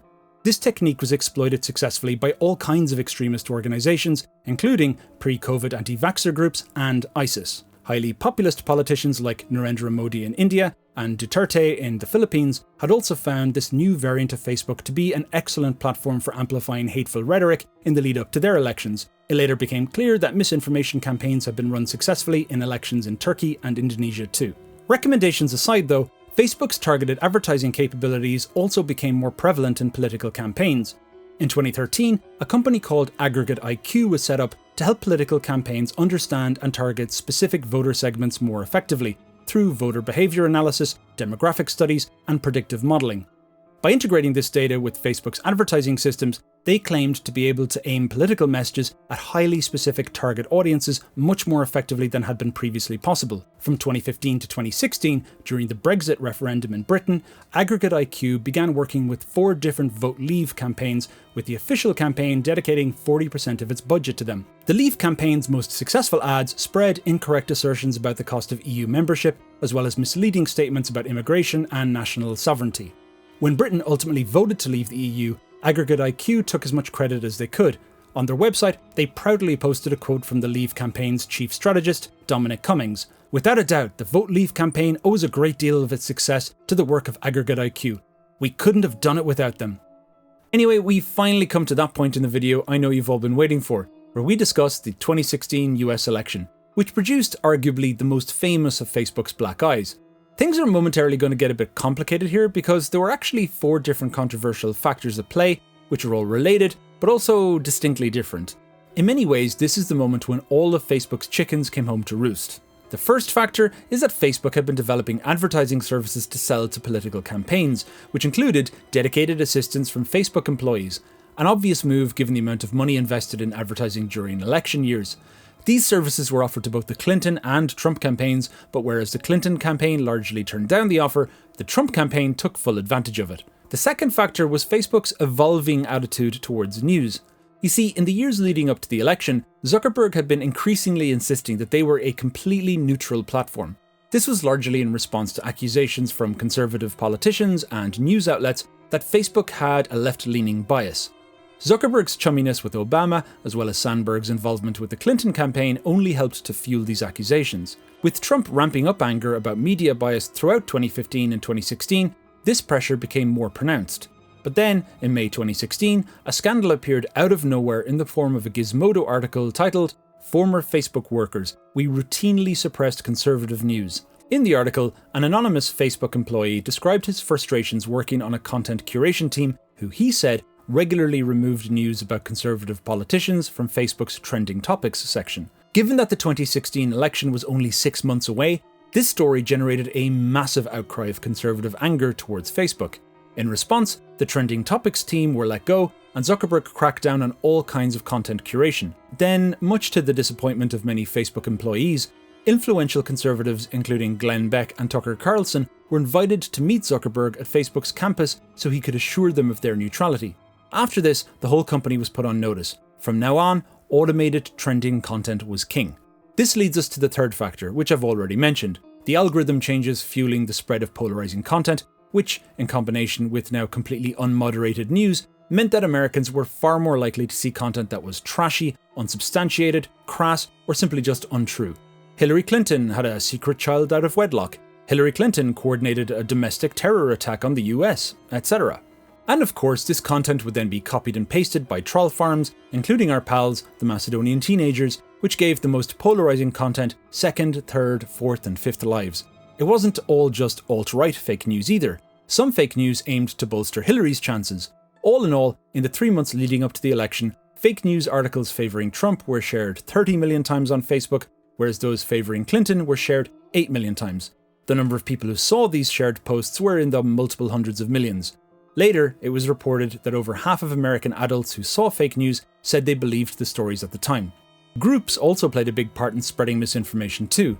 A friend of mine, Kat, who was studying misinformation in the lead up to the election, joined multiple different Trump groups to keep an eye on them. Soon after, Facebook started recommending those same groups to her family and friends, pointing out, helpfully, that she was in them. And then there's the fourth factor, Russia. Let's just give a little backstory here. In 2011, protests against Vladimir Putin were breaking out all over the Russian Federation, inspired in large part by Alexei Navalny, who used social media to organize protest events. This prompted Putin to launch a counter-offensive to disrupt the protesters' ability to organize online and interfere with their communications in general. An investment into a new type of information warfare where sowing confusion was the main goal. In addition to this, he publicly accused the then Secretary of State, Hillary Clinton, for having run an influence operation aimed at fueling the protests in Russia. Russian voters deserve a full investigation of all credible reports of electoral fraud and manipulation. Later on, it was reported that a US spy overheard a Russian military intelligence officer stating that they were going to get Clinton back for what she had done. Now, when we think of the 2016 election and Russia, we think of hackers, and that's certainly not off the mark. Traditional hacking did play a significant role. In early 2015, Facebook's threat intelligence team discovered that Russian hackers were trying to gain access to the accounts of figures involved in the upcoming US election. Then, a few months later, US cybersecurity firms published a report claiming that hackers with ties to Russia had successfully hacked the email accounts of various senior figures in the Democratic Convention. Soon after, a threat detection analyst at Facebook named Ned Moran used the information in these reports to uncover a Facebook page called DC Leaks, which he suspected was linked to the email hack. And so he began to keep a close eye on DC Leaks by monitoring their activities, including reading their private instant messages.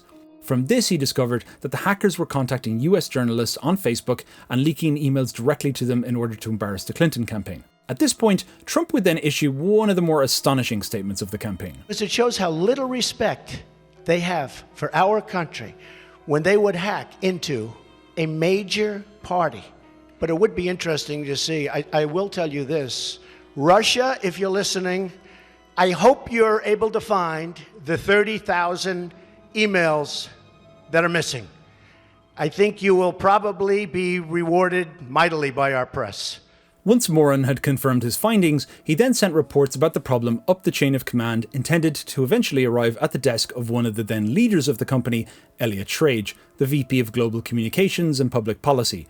Schrage is an interesting individual. Most accounts I've read paint him as a domineering company man. If I press a like button on a brand, that could pop up as a sponsored story. I might not know about it. I certainly wouldn't necessarily agree to it. Well, but when you press a like button on a brand, you're saying, I like this. But I'm not saying I advertise this.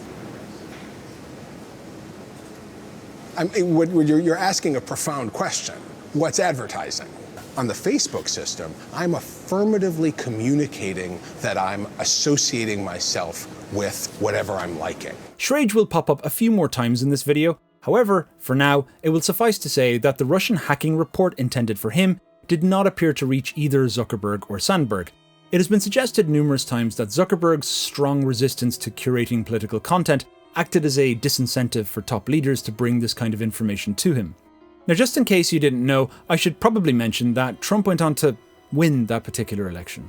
But even before that happened, stories were already emerging about Facebook due to the amount of lies and polarizing content people were experiencing on the platform. Soon after the election, Zuckerberg was asked about the fake news problem, His answer made headlines around the world. You've been getting a lot of pushback from people who feel that you distorted the way that people perceived the information during the course of the campaign because you didn't filter out enough fake stories that might have been published simply to gain traction and sell advertising. You know, I've seen some of the stories that you're talking about around this election. I think the idea that fake news on Facebook influenced the election in any way, I think, is a pretty crazy idea. Soon after this, when Zuckerberg finally found out about the Russian hacking taking place on Facebook, he was reported to have said, "Oh, how did we miss this?" It's not exactly clear how he didn't know about it, and there's never been a transparent explanation as to where exactly in the chain the communication broke down. Moreover, it was reported that Facebook dragged their feet on the idea of disclosing their findings to the public because they knew how damning the story would be. Now, when it comes to Russian hackers trying to gain access to high-profile accounts or trying to disseminate hacked information, this is the good old-fashioned stuff, the kind of hacking that Facebook were used to and which, once identified, could be prevented. However, hacking was only the tip of the iceberg. Ned Morin and his boss Alex Stamos, who'd been trying to sound the alarm about Russian meddling for months, both believed there was much more going on than just hacking. Later, they would tell journalists that their fears were largely dismissed by Schrage, who they believed was taking direction from Sandberg herself. Everyone seemed to want the story to go away, but it wouldn't die. Finally, an article published by Time magazine in 2017 blew the story wide open, confirming what Stamos had been warning about for months: that a Russian-backed campaign of disinformation had been employed on Twitter and Facebook in order to influence the outcome of the election. This pressured both US intelligence agencies and Facebook to work together to uncover the extent of the interference, prompting Zuckerberg and Sandberg to give the thumbs up to Morin and Stamos to finally uncover what had actually taken place on their platform. And after a few weeks of searching, they got their answer. The main culprits were a group known as the Internet Research Agency, which was run out of St. Petersburg. They weren't using some hyper-sophisticated form of hacking, no, they were using the exact same tactics as the Macedonian teenagers: troll farming, building up numerous pages with names like Secured Borders, all sharing the same content in order to game Facebook's engagement algorithms, spreading highly polarizing content on key voter issues, which drove people insane and made them argue, which Facebook then misrecognized as virtuous engagement and boosted even further. In order to siphon as many voters away from Clinton as possible, the pages favoured not just Trump, but also Bernie Sanders, a rather clever tactic to spread bitterness among more left-leaning voters. Worse still, Russian troll farmers were using Facebook's own advertising system to buy cheap page-like ads, which, as the name suggests, encourages people to like your page, and once they do this, they'll start seeing more of your content in their feeds. An incredibly cheap way of scaling up so your disinformation articles and memes are much more likely to go viral organically.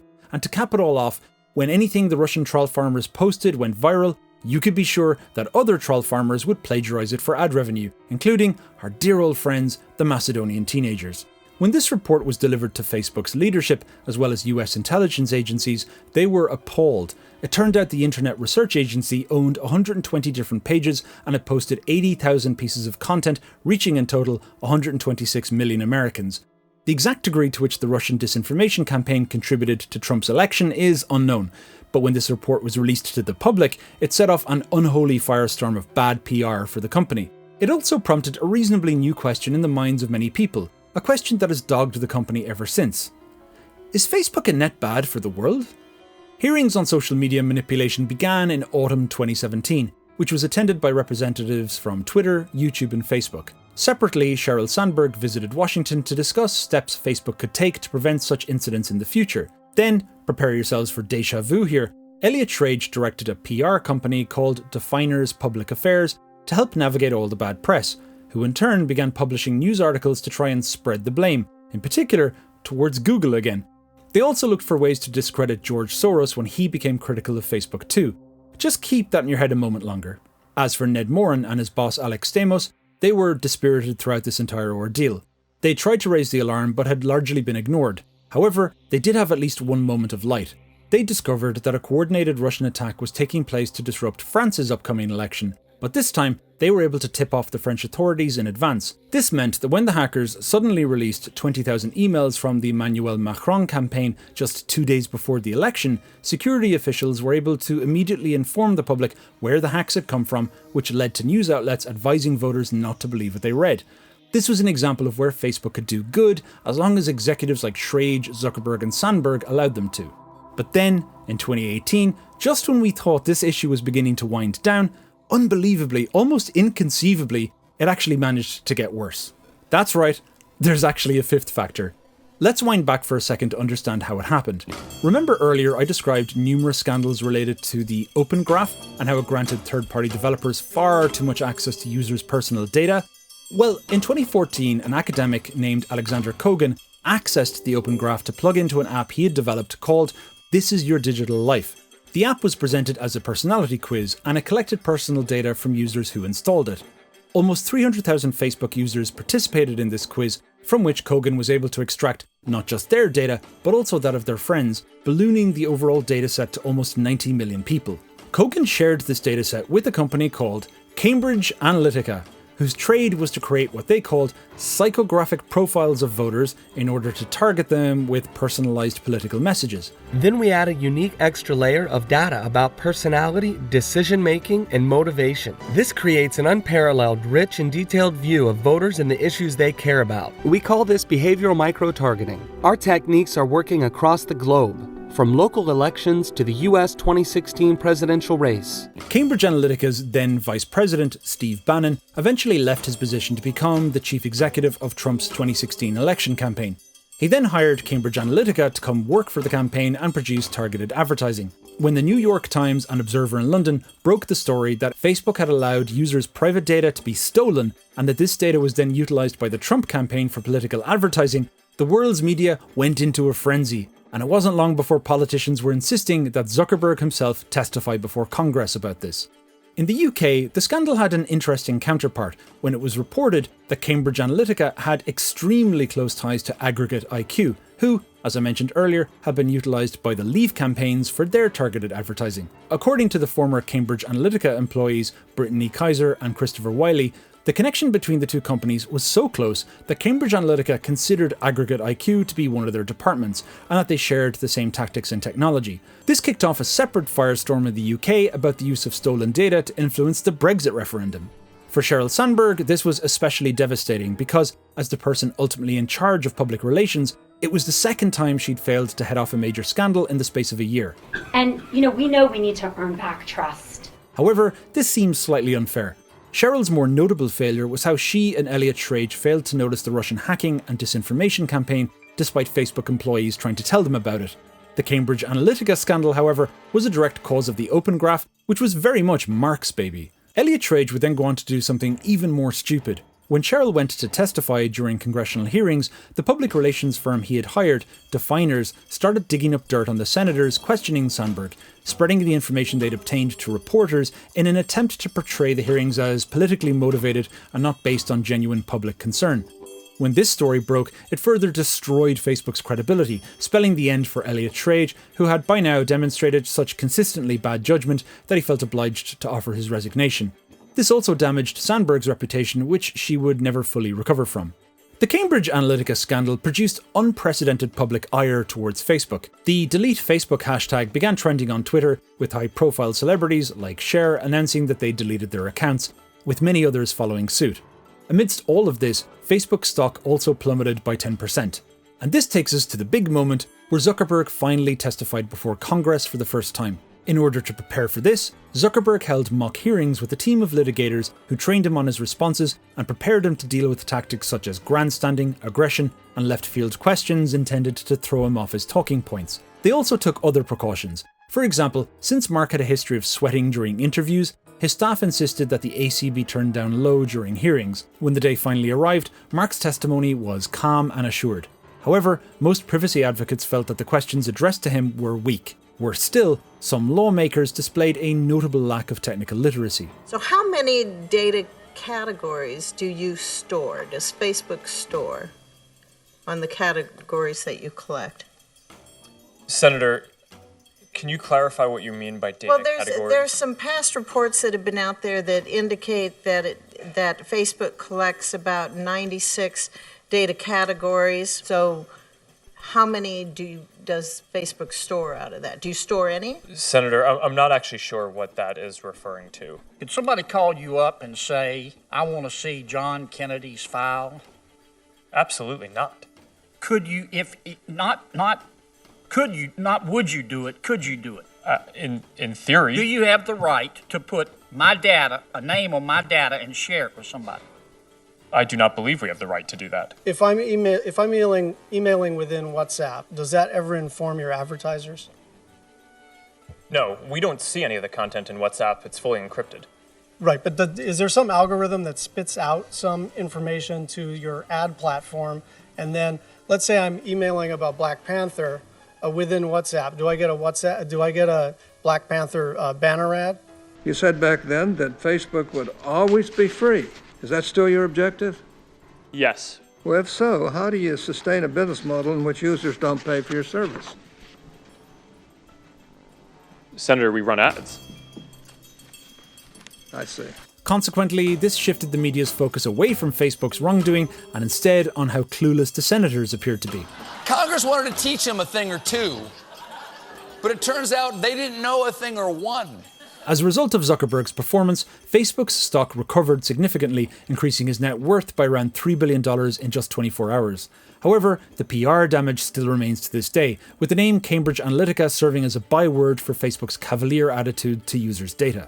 Before we move on, I want to mention one funny twist in this last scandal, which is that Cambridge Analytica's supposed secret sauce, their psychographic profiling, was a totally useless service and was heavily criticised by many experts in polling data and psychology due to the lack of evidence and transparency provided.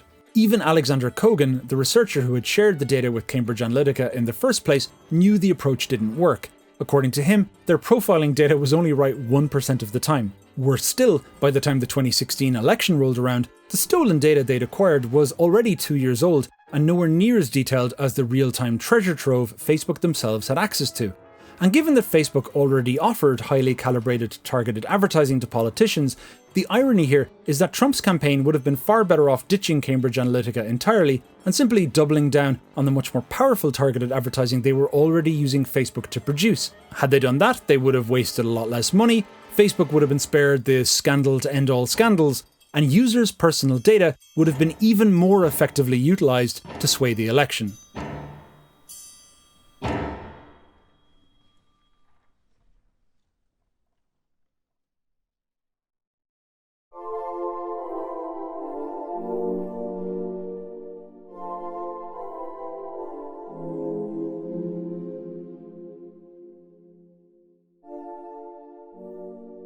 From this point in the video onwards, the topics discussed are at times going to get much more dark. And although I promise to avoid explicit or gruesome detail, I still think it's wise to issue a trigger warning here. In August 2013, Facebook announced a new service called internet.org, which would bring free internet access to underserved communities around the world, particularly in developing countries. They would do this by partnering with mobile operators and other technology companies across Latin America, Asia and Africa, providing a stripped-back version of the internet that could be served at low bandwidths. At the time, it was reported that this was the project Zuckerberg was most excited about. When people are connected, we can accomplish some pretty amazing things. We can get access to new jobs and opportunities and ideas. But technology, it has to serve the whole of society. Connectivity can't just be a privilege for some of the rich and powerful. It needs to be something that everyone shares. So how did it work in practice? Well, when you accessed internet.org, you were provided with a few free services, most importantly, a simplified version of Facebook and Facebook Messenger, as well as Wikipedia, BBC News, and the forecasting service AccuWeather. It also included a few local services too, depending on the region. However, internet.org was not a fully free internet service. If you wanted to access any site outside of these core offerings, you'd hit a paywall. To give an example of how all this combined together, let's take Indonesia. At the time, the free search engine they provided in Indonesia was ask.com, but if you tried to access any of the listings on ask.com, you'd be prompted to pay for data. Criticism of this idea appeared almost immediately, mainly focusing on how internet.org broke with the principle of net neutrality, which holds that service providers and governments should treat all internet traffic equally, thus ensuring a level playing field. To give some specifics, internet service providers should not grant higher speeds to certain services, which could stifle fair competition by favouring established players over startups. Secondly, the entire internet should always be accessible. Making some of it paid, again, tips the scales in favour of the powerful, whose services can be offered for free, making it harder for smaller entities to compete.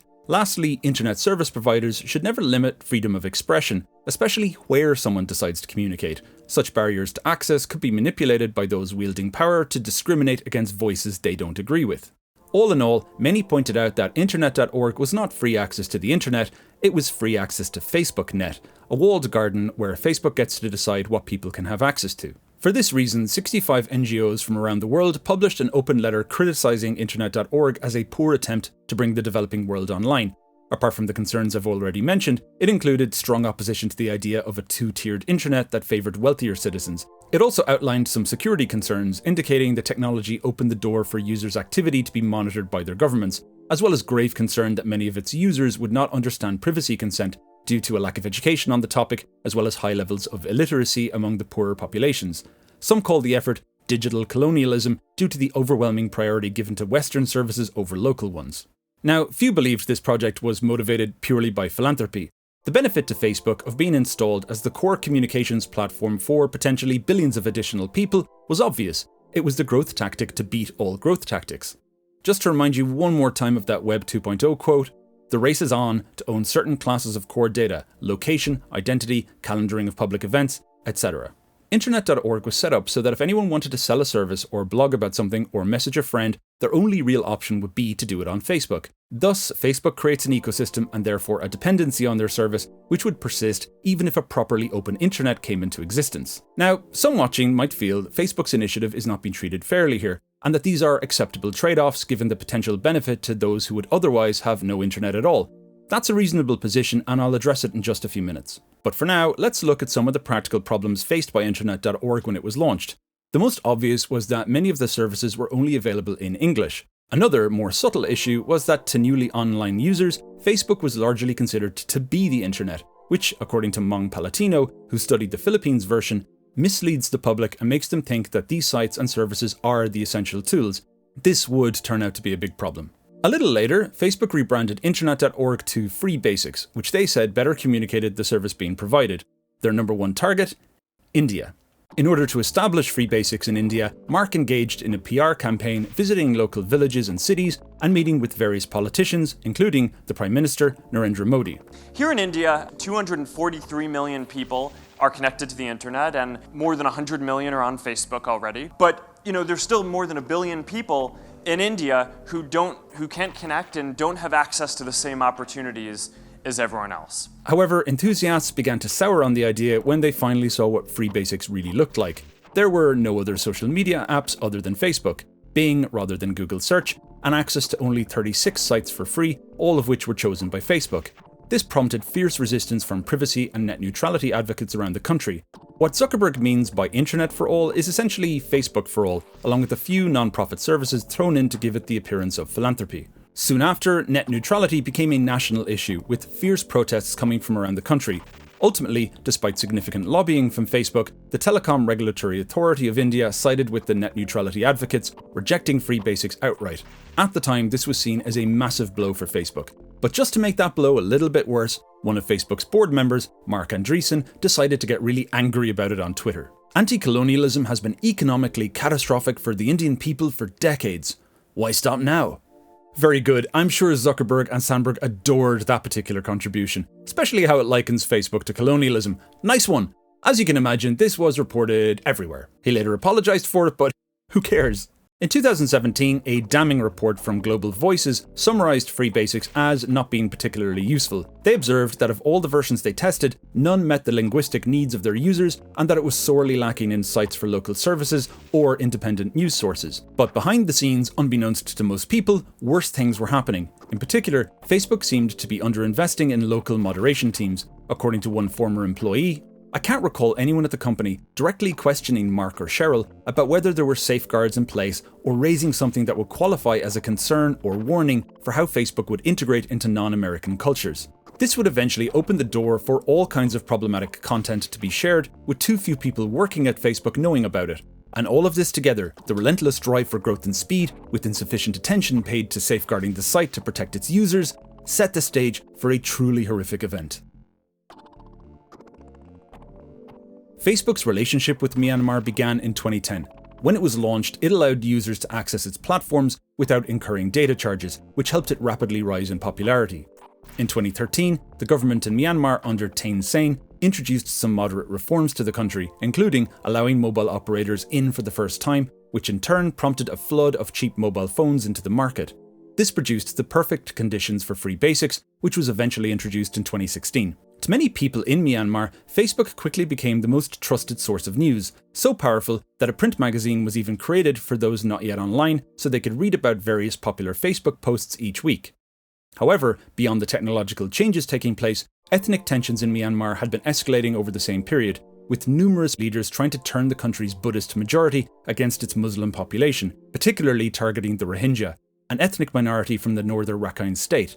This involved spreading stories about the Rohingyas' supposed misdeeds. There were warnings about new attacks which the Rohingya were planning, but which never happened. All kinds of fake science stories were spread around too. For example, a claim that Rohingya DNA was distinctly different from that of other human beings. And this was coupled with one of the most worrying telltale signs that precipitates likening the Rohingya to vermin. And in addition to all of this, a new problem. All of this stuff was spreading like wildfire on Facebook. Now, there were a few reasons why Facebook was so powerful at spreading hate messages in Myanmar.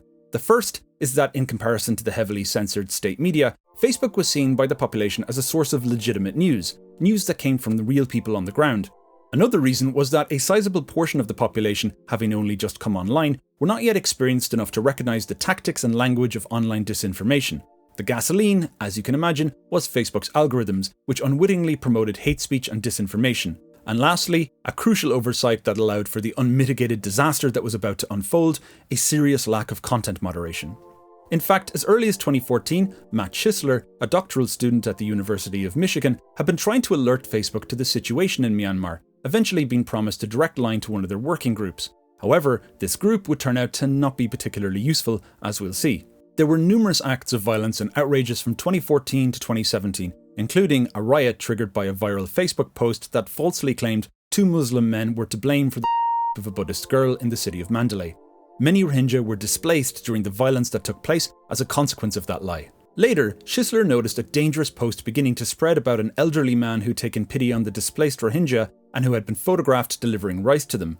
The posts accused this man of being a traitor, prompting calls for him to be punished. Schisler later recalled that when he reported this to the Facebook working group, it took weeks to get a response, and when that response came, it was that there was nothing they could do unless the man himself reported the comments personally, which was impossible because he didn't have a Facebook account, and Schisler had no way to contact him. In response to accusations that they weren't doing enough, Facebook developed sticker packs with statements like "think before you share," which users could apply to posts and comments. Theoretically, these would help Facebook moderators spot extremely harmful content. However, it was reported that these stickers had an unintended side effect, which was that the algorithm counted them as a sign of engagement. So, when applied, they actually amplified hateful messages even further. Around this time, Schisler would discover that Facebook had only one moderator working out of the Dublin office. One mod who only spoke Burmese in a country of around 54 million people and over 100 languages, not to mention dialects. By 2015, the number of moderators was increased to only 4, again, all Burmese speakers. Facebook's automatic detection systems regularly missed extreme hate speech due to problems recognizing Burmese script. One such post translated to English was the nonsense statement, "I shouldn't have a rainbow in Myanmar." However, the original post in Burmese script was nothing like that. All the Muslims that you see in Myanmar, none of them should be left alone. By 2017, with 15 million people now on the platform, the Myanmar security services began a massive social media campaign to convince the public that it was time to wipe the Rohingya from the map. When it began, it was reported that Facebook had almost no idea this was happening. The leader of Myanmar's military at the time posted, "We openly declare that absolutely our country has no Rohingya race." What followed was a systematic campaign to and burn the villages of the Rohingya. Official reports state that around 24,000 Rohingya were during the campaign, including children, with another 700,000 fleeing to dangerous and dishevelled refugee camps in Bangladesh. A UN investigation after the fact announced that it believed Facebook played a leading role in the amplification of hate speech.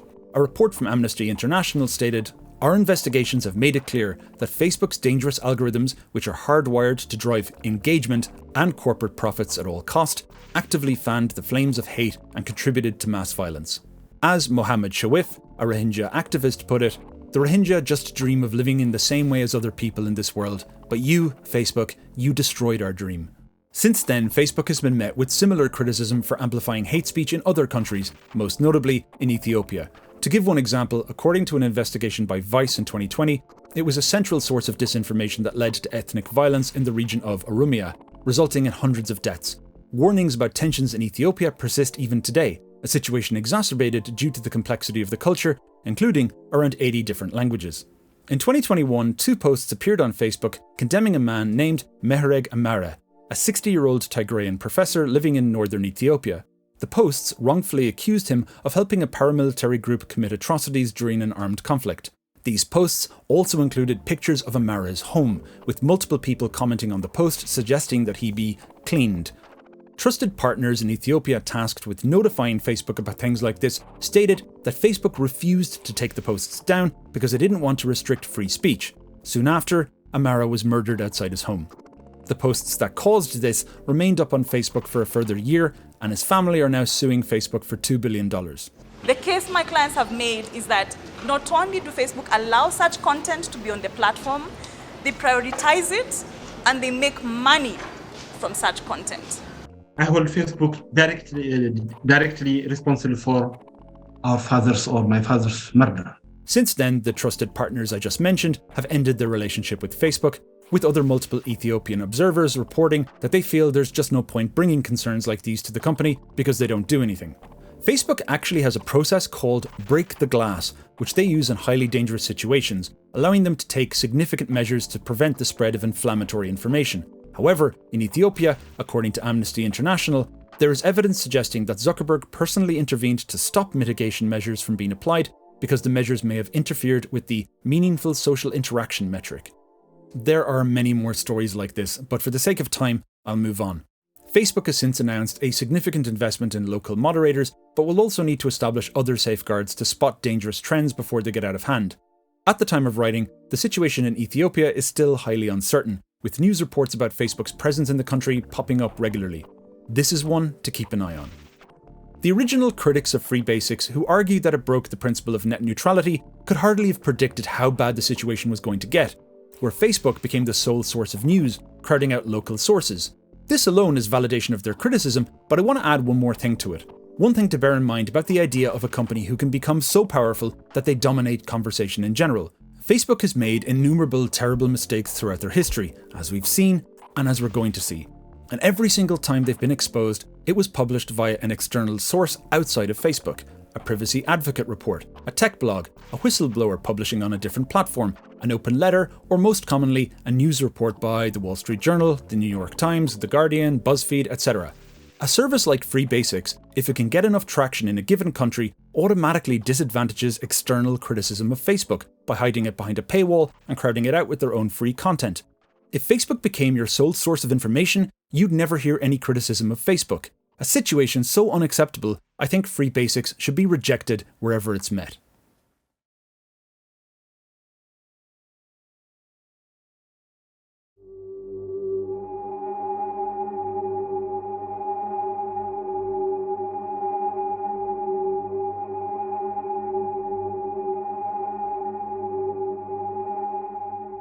Okay, so to do this section justice, we need to look back over one last aspect of the platform I've not yet discussed. Remember Tim Urban's blog, which I mentioned earlier, about the different kinds of posts he felt were self-serving and therefore insufferable? Well, in that blog, he proposed 5 negative motivations that lead people to post what he considered to be insufferable stuff. These motivations were image crafting, trying to make others feel jealous, craving attention, and narcissism. But it's the 5th motivation that slightly rubs me up the wrong way. Although I have to say, this was written in 2013, the article is obviously tongue-in-cheek, and I don't think Tim was intentionally being spiteful here.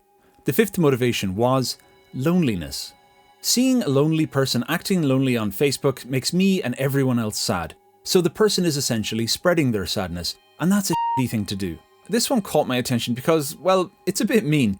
Oh, lighten up, will you? Your sadness is really killing my buzz. Pretty surefire way to make a lonely person feel more lonely. Now, as I mentioned earlier in this video, sometimes when you see content that's intentionally jealousy-inducing, examples of how great other people's lives appear to be, it can have a destructive effect on your sense of self-worth.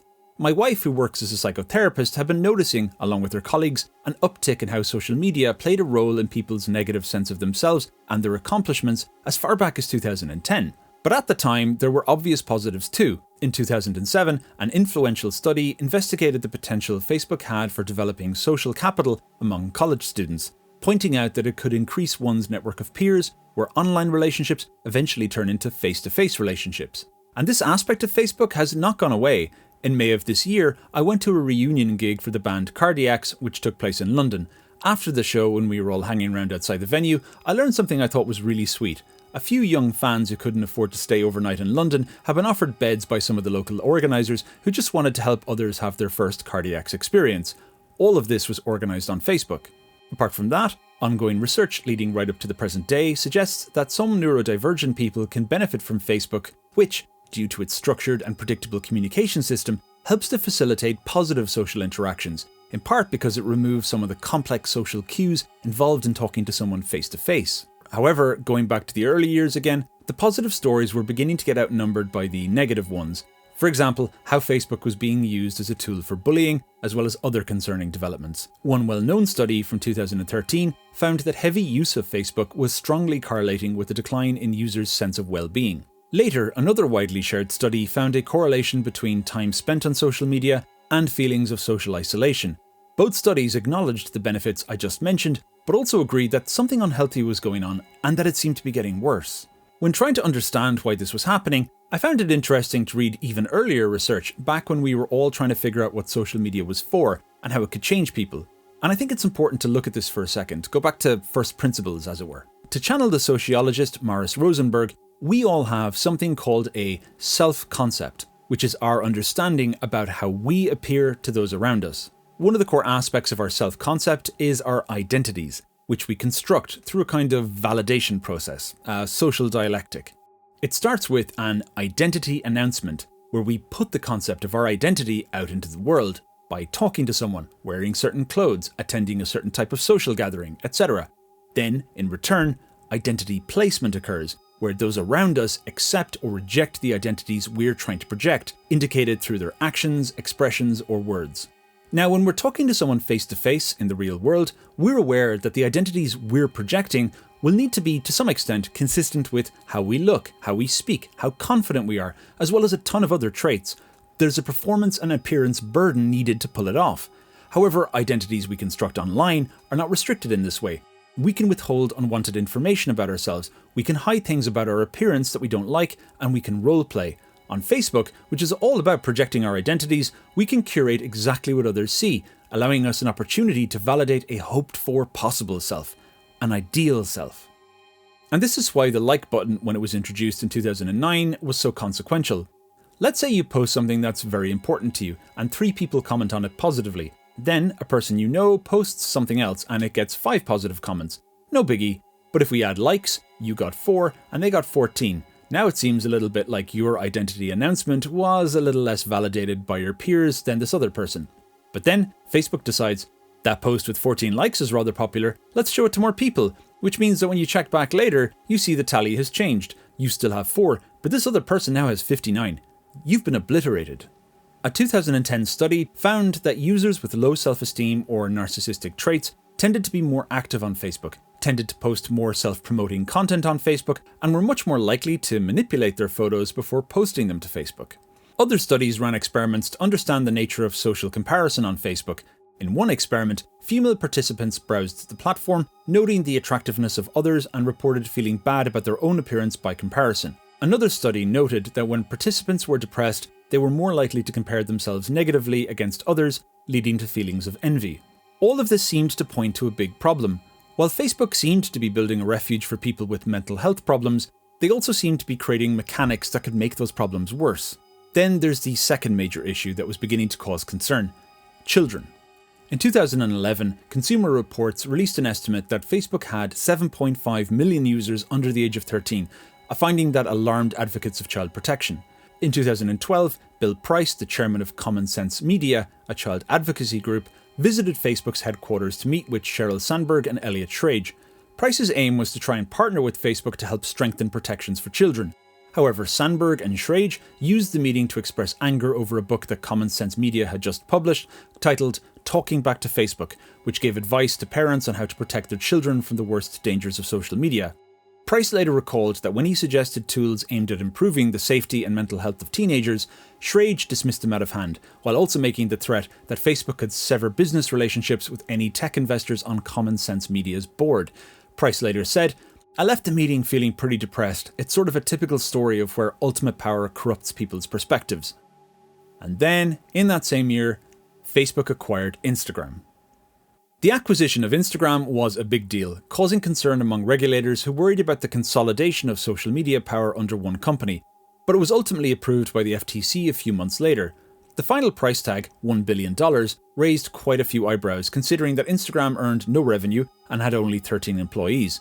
With the benefit of hindsight, of course, we can see that it was an incredibly strategically valuable asset, given its emphasis on imagery rather than text, its rising popularity among teens, and its dominance on mobile devices. In its early years, Instagram was reasonably uncontroversial, with Facebook generating most of the bad headlines. For example, in 2017, a 12-year-old girl live-streamed herself ending her own life on Facebook.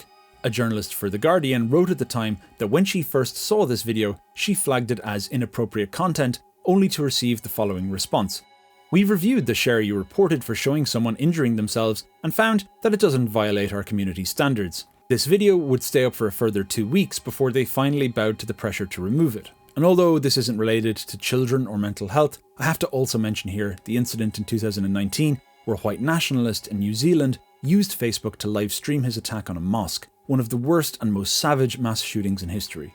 Now, as for Instagram, its grace period began to significantly erode around 2017. A survey conducted at this time found that over 1 in 5 teenagers aged between 12 and 20 experienced bullying on Instagram. Also in 2017, a UK report on the rise of anxiety and depression among teenagers caused a stir when the research indicated that Instagram was actually the most negative of all the social media platforms. What was going on? Well, again in 2017, an event occurred that provided a very brutal answer, something that's shaped how the platform has been viewed in the UK up to the present day. It began when a 14-year-old girl named Molly Russell, who was very active on Instagram, took her own life. In the inquest that followed, her phone was analysed, revealing that over the duration of 6 months, she had seen over 2,000 pieces of content related to self-harm or depression on the platform. Official reports noted that some of this content was recommended to Molly based on her activity and not specifically requested by her. The psychologist who had reviewed the content Molly had been looking at reported not being able to sleep for a few days afterwards. And when the coroner's report finally arrived, it contained something that had never been seen before, a world first: the inclusion of social media in the official cause of death. Molly Rose Russell died from an act of self-harm whilst suffering from depression and the negative effects of online content. Media reporting on this event heavily focused on the tendency of Instagram's algorithms to notice when you viewed dangerous content and then recommend even more of it back to you. Various studies emerged that appeared to back this up. According to one, we found that among those who were exposed to self-harm content on Instagram, only 20.1% indicated to have intentionally searched for this content. Indeed, the majority of users seemed to make contact with Instagram's self-harm content unintentionally. Other research found that hashtags concerning self-injury rose from 63,000 to over 110,000 throughout 2018. Then, in 2019, in response to the Molly Russell case in particular, Instagram announced that it would no longer allow explicit images of self-harm on their platform. However, at the same time, a related form of content was exploding on Instagram: the glorification and promotion of what I'll just call EDs, which was being spread through a variety of popular hashtags I won't name here. Apart from highly disturbing and bleak imagery related to EDs, participants in this kind of content would often publicly set themselves incredibly dangerous target weights. As the phenomenon grew bigger, ED coaches began to emerge, ostensibly to help others hit these targets, encouraging them to join private groups where they could get into even more horrendous detail. After heavy media reporting on this topic for years, Instagram finally began to crack down on it. But it wasn't plain sailing. Even by 2021, journalists were still able to demonstrate, by creating new accounts and learning some of the new hashtags, that it was still relatively simple to access this type of content, pointing out that when you did get access, Instagram's recommendations would then kick in to promote more of it back to you. Around this time, another scandal occurred when it was reported that Instagram was recommending terms like appetite suppressants and fasting to those who had searched for ED content in the past. Then Instagram released augmented reality filters that could be applied to your selfies, which in one case showed you how you'd look if you had plastic surgery. Others applied lip filler or other kinds of beautification effects to users' faces. These caused a lot of backlash, with some pointing out that they promoted unrealistic body expectations and were more likely to make teenagers feel insecure about their appearance. Internally, Instagram began debating whether or not to ban these filters. We now know that this was objected to by Andrew Bosworth, the same guy who wrote the ugly memo we looked at earlier. Remember that? The one that argued that breaching users' private data was actually an act of virtue? Well, in this case, he argued that by banning the filters, users would simply move to other apps which aren't as likely to be as restrained. Or, to put it another way, leave it in, we gotta grow. Mercifully, his opinion was ignored, and Instagram began banning some of the most controversial filters in 2019. At the heart of all of this lies the problem of negative social comparison, something compounded by Instagram's tendency to promote fashion and beauty content as well as celebrity lifestyles. Instagram's internal research teams were also digging into the causes of negative social comparison at this time too. One document, published in 2020, which was later leaked, highlighted a few troubling areas. For example, it found that 1 in 10 people felt negative social comparison on Instagram, often or always, with teenage women being the most vulnerable group.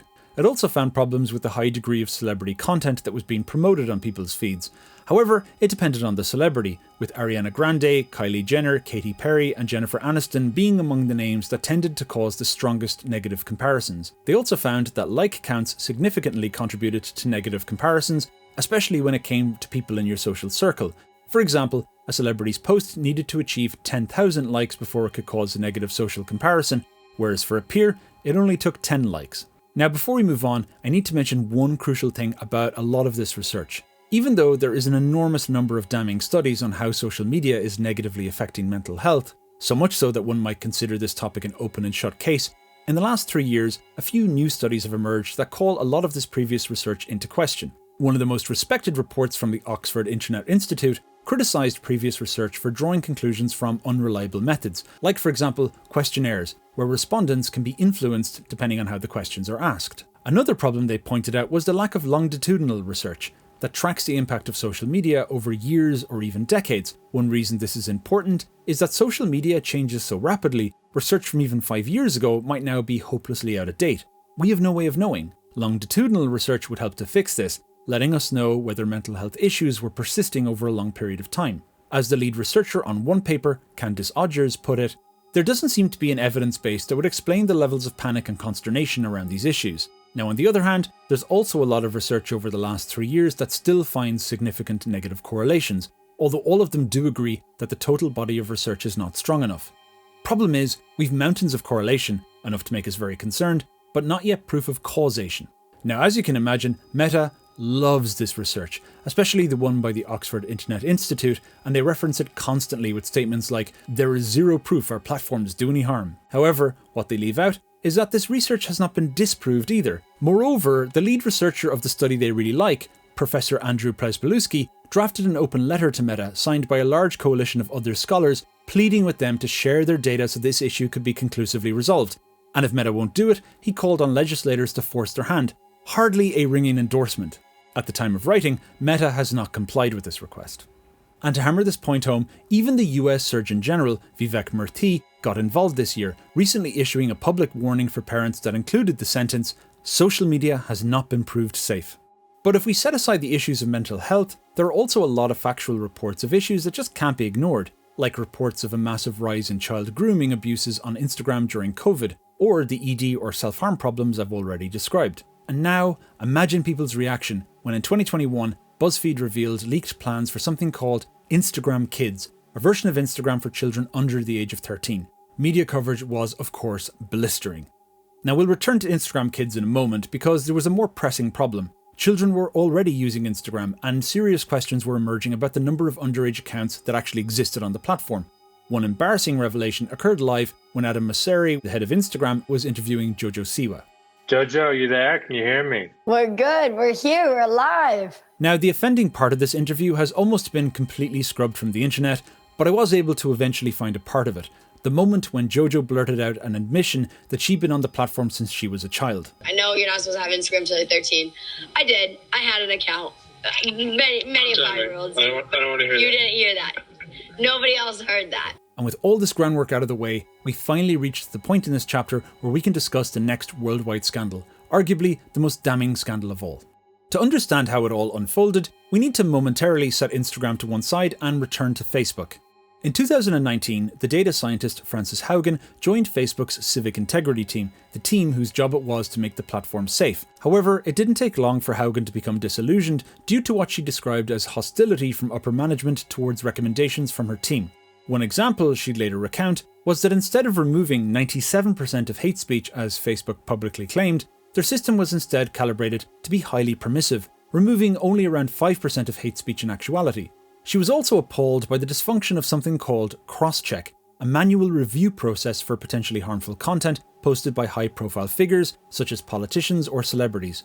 Haugen would later write that cross-check was seriously understaffed, meaning that if a high-profile user posted something appalling, it would take up to 3 days for it to be reviewed. And since these posts were allowed to remain public until they were reviewed, they could go viral, reaching around 75% of the audience they were ever likely to get. The actions of the Brazilian football star Neymar was a notable illustration of how unfair the system was. After a woman had accused him of rape, he responded by posting her DMs on Facebook, which included naked pictures of her. Even though this was a clear violation of Facebook's rules, he was protected by crosscheck, which allowed his post to be seen by 56 million people, provoking his fans to send a firestorm of abuse towards his accuser. Haugen eventually concluded that for any civic-minded employee, there were 3 options. You could either ignore the truth about how the platform worked, you could quit, or do your best to solve the problem, all the while knowing there isn't enough institutional investment or will to actually fix it. Her team created a detailed policy for how Facebook should handle disinformation or hate speech spread by politicians all over the world. This was seen as a particularly important policy given that the 2020 US election was on the horizon. However, the policy was rejected by Zuckerberg, who complained that he could write a better proposal over the weekend. That proposal ended up being, Facebook will not touch speech by any politician under any circumstances. This new policy would then be formally announced by Elliot Schrage replacement, the former Deputy Prime Minister of Great Britain, Nick Clegg. But it is not our role to intervene when politicians speak. And that's why I want to be really clear with you today. We do not submit speech by politicians to our independent fact-checkers, and we generally allow it on the platform, even when it would otherwise breach our normal content rules. So despite everything that had happened in 2016, Facebook would not fact-check politicians' speech in the run-up to the 2020 election. As one Politico journalist put it, while major news organisations are strengthening fact-checking and accountability, Facebook is saying, if you are a politician who wishes to peddle in lies, distortion, and not so subtle racial appeals, welcome to our platform. We will not fact-check you. You are automatically newsworthy. You are automatically exempt from scrutiny. To give one example of this in practice, after violent protests broke out in response to the shooting of George Floyd in 2020, Donald Trump created a post on Twitter and Facebook that ended with the line, "When the looting starts, the shooting starts." Twitter took it down, whereas Zuckerberg personally made the call to leave it up, despite the fact that it broke Facebook's rules about inciting violence. Not long after this, just as the team Haugen was a part of had overseen the exhausting mission of keeping Facebook safe during the 2020 US election, it was announced that they were being dissolved, with their members being scattered across the company. This prompted the leader of her team, who she highly respected, to quit. Right after this, Haugen opened up LinkedIn to start looking around for other work, and discovered a message from the journalist Jeff Horowitz, who was wondering if she'd be willing to share information with him. Over time, as they got to know each other, Haugen began contemplating whether she should go public with the information she knew about Facebook. The 2020 election will be rigged if mail-in voting allowed to take place. How are you handling the President of the United States to let him know and let people who are using your platform that this is misinformation, is it not? I certainly think that anyone who's saying that the election is going to be fraudulent, I think that that's problematic. And I think additional context needs to be added to that. The final straw for Haugen was just after the 2020 election ended, when the Stop the Steal movement unexpectedly began to explode, aided by a technique called super inviting, where a small number of users were able to send out enormous numbers of invites to bring people to Stop the Steal groups. What's particularly damning about this is that according to Haugen, Facebook had actually developed really powerful protections that would have stopped this from happening. Protections which I mentioned earlier called break the glass measures. To illustrate how effective they were, look at this data demonstrating how break the glass measures obliterated QAnon groups in the 3 months leading up to the election. So what happened? Why did break the glass measures fail to prevent the Stop the Steal movement? Well, first, as I mentioned, they disbanded the civic integrity team in the beginning of December, the team who'd been heavily involved in developing these protections in the first place. And second, because the protections caused a drop in revenue, they were simply switched off before Christmas, despite the fact that Stop the Steal was growing at this time, and despite the fact that an enormous number of Facebook employees went on vacation over Christmas, which left the company vulnerable. According to Haugen, Facebook didn't switch back on the break the glass measures until 24 hours after the January 6th riots had occurred. What would have happened had we intervened on December 15th or December 26th or even January 1st? Unquestionably, the adversarial groups would not have grown as fast as they had. It was then that Haugen decided to go public with what she knew. But before she left the company, she decided to collect as much evidence as she could by trawling through Facebook's employee forum, searching through thousands of internal documents and sharing them with Jeff Horowitz. Ultimately, this led to a series of articles published in the Wall Street Journal, all of them under the umbrella title, The Facebook Files. Now, in the past, Facebook had always been able to plausibly claim that the harms they had caused had occurred due to technical mistakes that were unintended, or social developments they couldn't have foreseen. But this mega leak was something new, leading to a simple overarching allegation. Facebook knew about the harms they were bringing about, Facebook willfully chose not to fix the problems that were causing these harms, Facebook intentionally misled the public about the nature and severity of those harms, delivering reassurances they knew not to be true.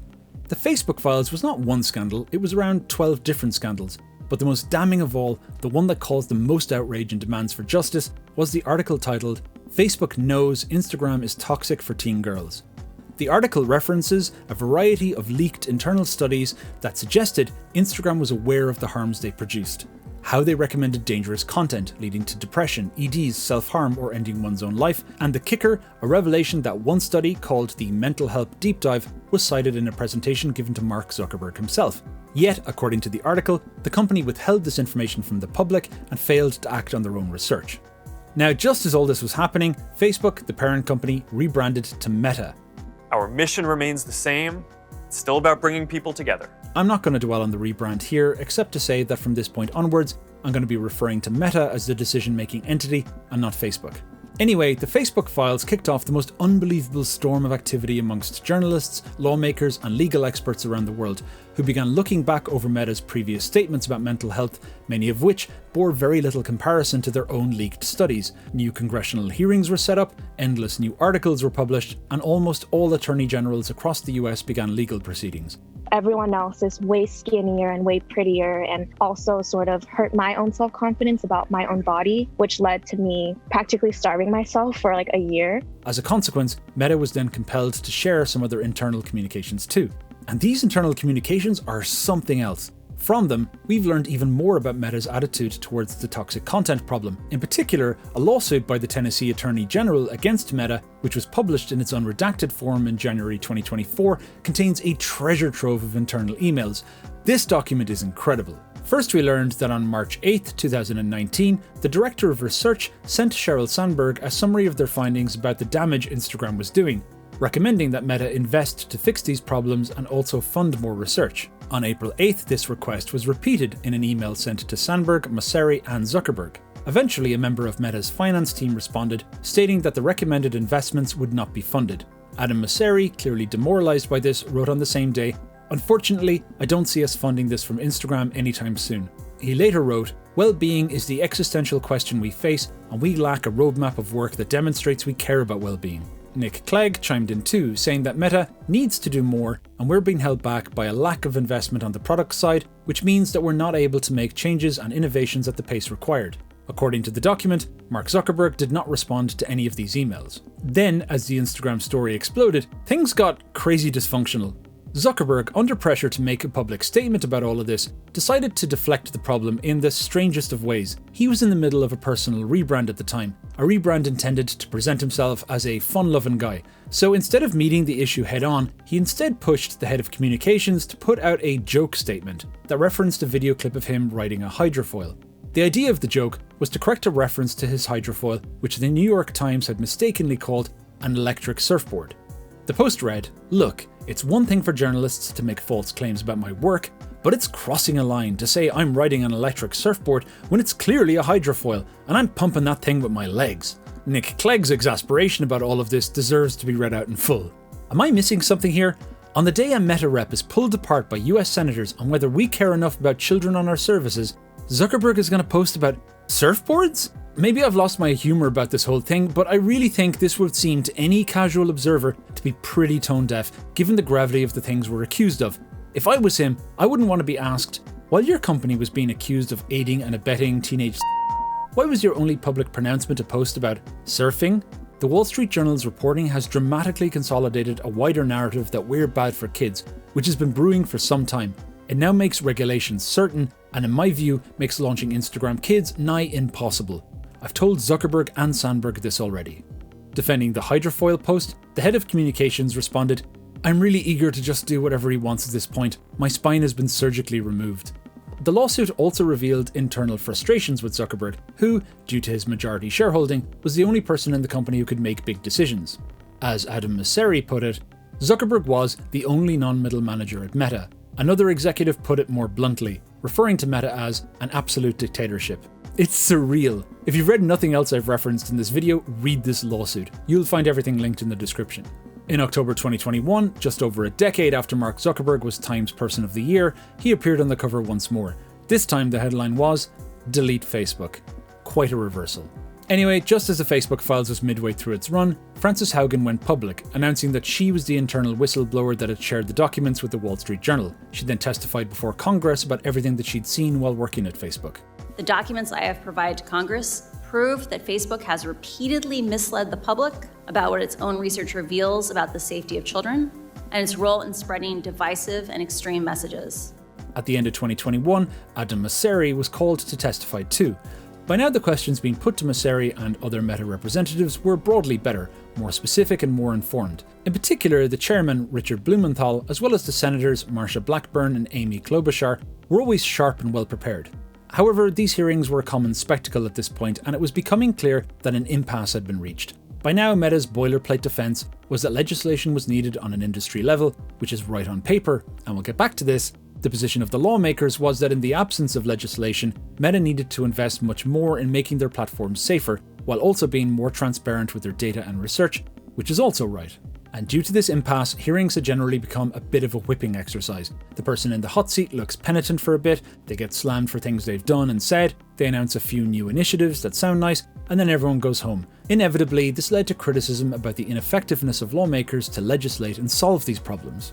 And with all these new leaked documents now out in the open, more and more articles kept emerging at a constant rate, alleging all kinds of new damage Facebook and Instagram were causing. It was a negative PR avalanche. Advertisements for human trafficking in the Gulf, facilitating sex slavery all over the world, Mexican cartels using the platform to hire hitmen and posting videos of them murdering people, governments using the platform to crack down on pro-democracy protesters, out-of-control images of videos of abuse and gore on news feeds in India, new leaked documents indicating Meta was aware most of their automated flagging systems didn't work in Ethiopia, agreeing to suppress anti-government protesters in Vietnam in return for favourable treatment from the Vietnamese government, and on and on. And as for Instagram, the story just kept getting worse too. In November 2023, more communications were unsealed indicating that Instagram knew it had millions of underage users, but only restricted a fraction of them. Within the company, Meta's actual knowledge that millions of Instagram users are under the age of 13 is an open secret that is routinely documented and zealously protected from disclosure to the public. The outcry following all these revelations finally seemed to kick Congress into life. Throughout 2022 and 2023, new legislation with bipartisan support began to appear, including the Kids Online Safety Act. The purpose of this bill is to force platforms to change their design to eliminate harmful content or provide an opt-out for algorithmic recommendations altogether. And to ensure this happens, the bill also proposes a duty of care, which makes platforms liable when harm is caused to minors.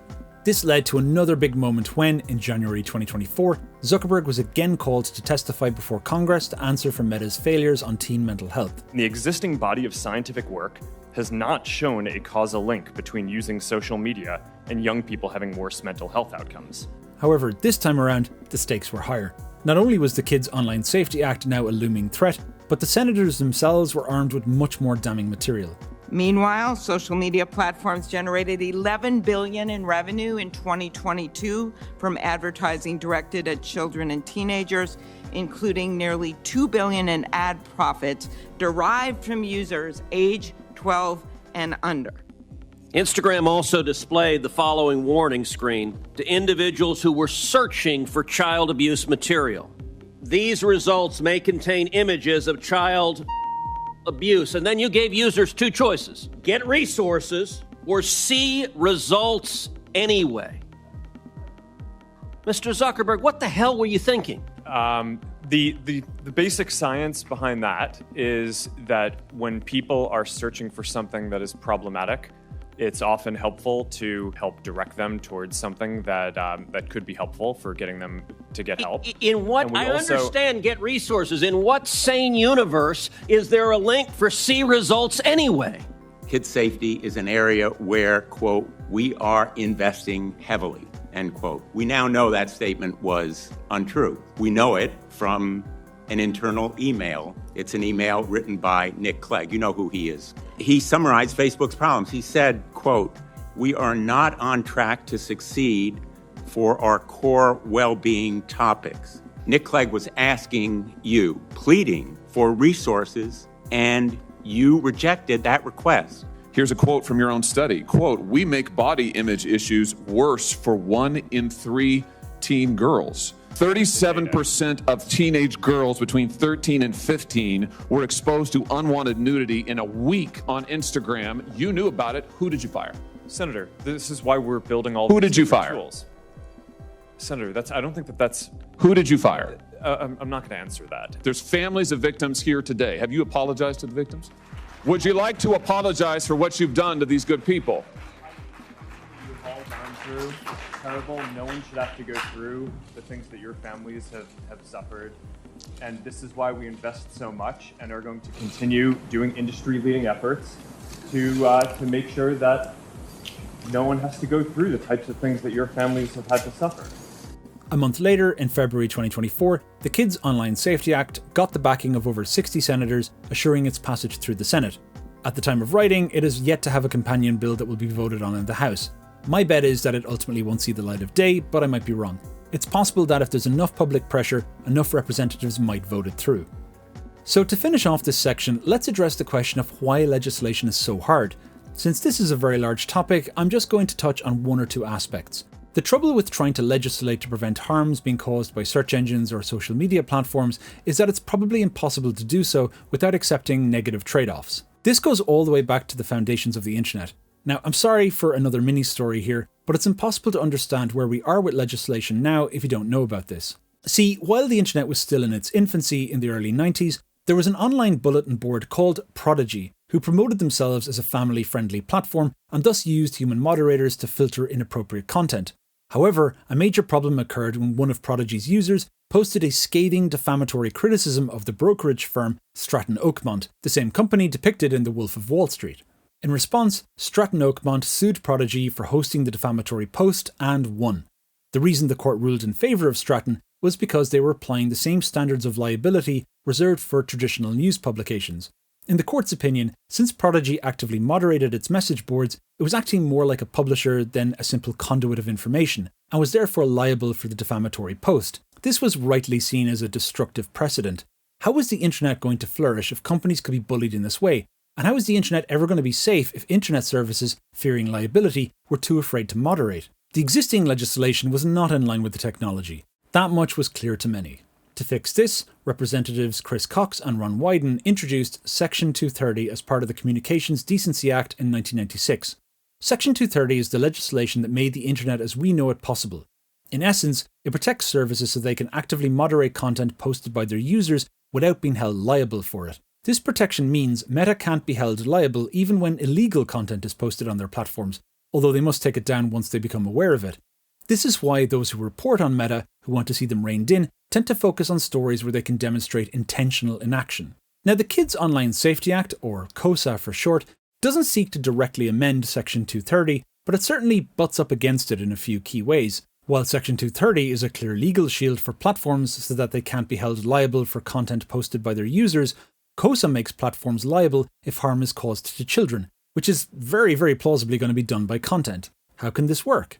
Well, the smart aspect of KOSA is that it seeks to avoid unintended censorship by allowing social media platforms to choose the ways they would protect kids. One proposed approach to comply with KOSA is to alter the platform significantly if the user is underage. However, we don't know how this would play out. An accepted global standard for digital age verification does not exist. Even if it did exist, children could still trick the platform to be recognised as an adult anyway. What happens then? It could be argued that COSA might force platforms to overcorrect, censoring a broader range of content for everyone, although I must say I find that a little implausible. Ultimately, it's up to each individual to decide for themselves whether this is the legislation they want to help protect children on social media platforms. My only aim here is to frame it as transparently as I can. I should also mention that this is by no means the only legislation currently being proposed either. There are too many to try and explain in this video, so I'll just list them for those interested in researching for themselves. And with that, we've just about covered all the important events that led up to 2024. All that's left is right now.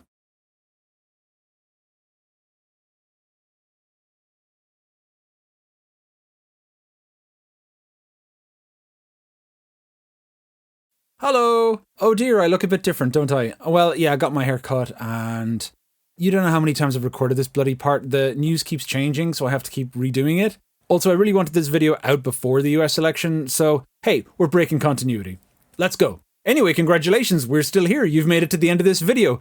I'm aware the running time is like insane, but at least you know I wasn't slacking off over the last year. And don't worry, we're not going to limp to the finish line here. The stuff I'm going to talk about in this last chapter is quite something. And by the way, if you've liked what you've seen so far and want to support my work, please consider subscribing to the video streaming service Nebula, where you'll find videos of mine not available on YouTube. There's a special link in the description that benefits my channel if you use it. Alternatively, consider supporting me on Patreon instead and get access to behind the scenes content and other kinds of special videos and other stuff. Support from these places is how my channel gets funded. Anyway, with all that said, let's finally bring this thing home. Now, after digesting all this material, this enormous and convoluted history, I can't help but wonder what stage in the evolution of social media we're currently living in. Is it still early days? Are we still essentially guinea pigs? The generations whose aggregate misfortune will help to temper a better and safer social media in the future? Or is what we're experiencing now the early warning signs of a far worse future existence, one that needs to be averted?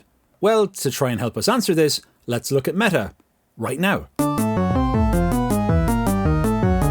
At the time of writing, Meta as a business is in better shape, in no small part due to the rise of AI.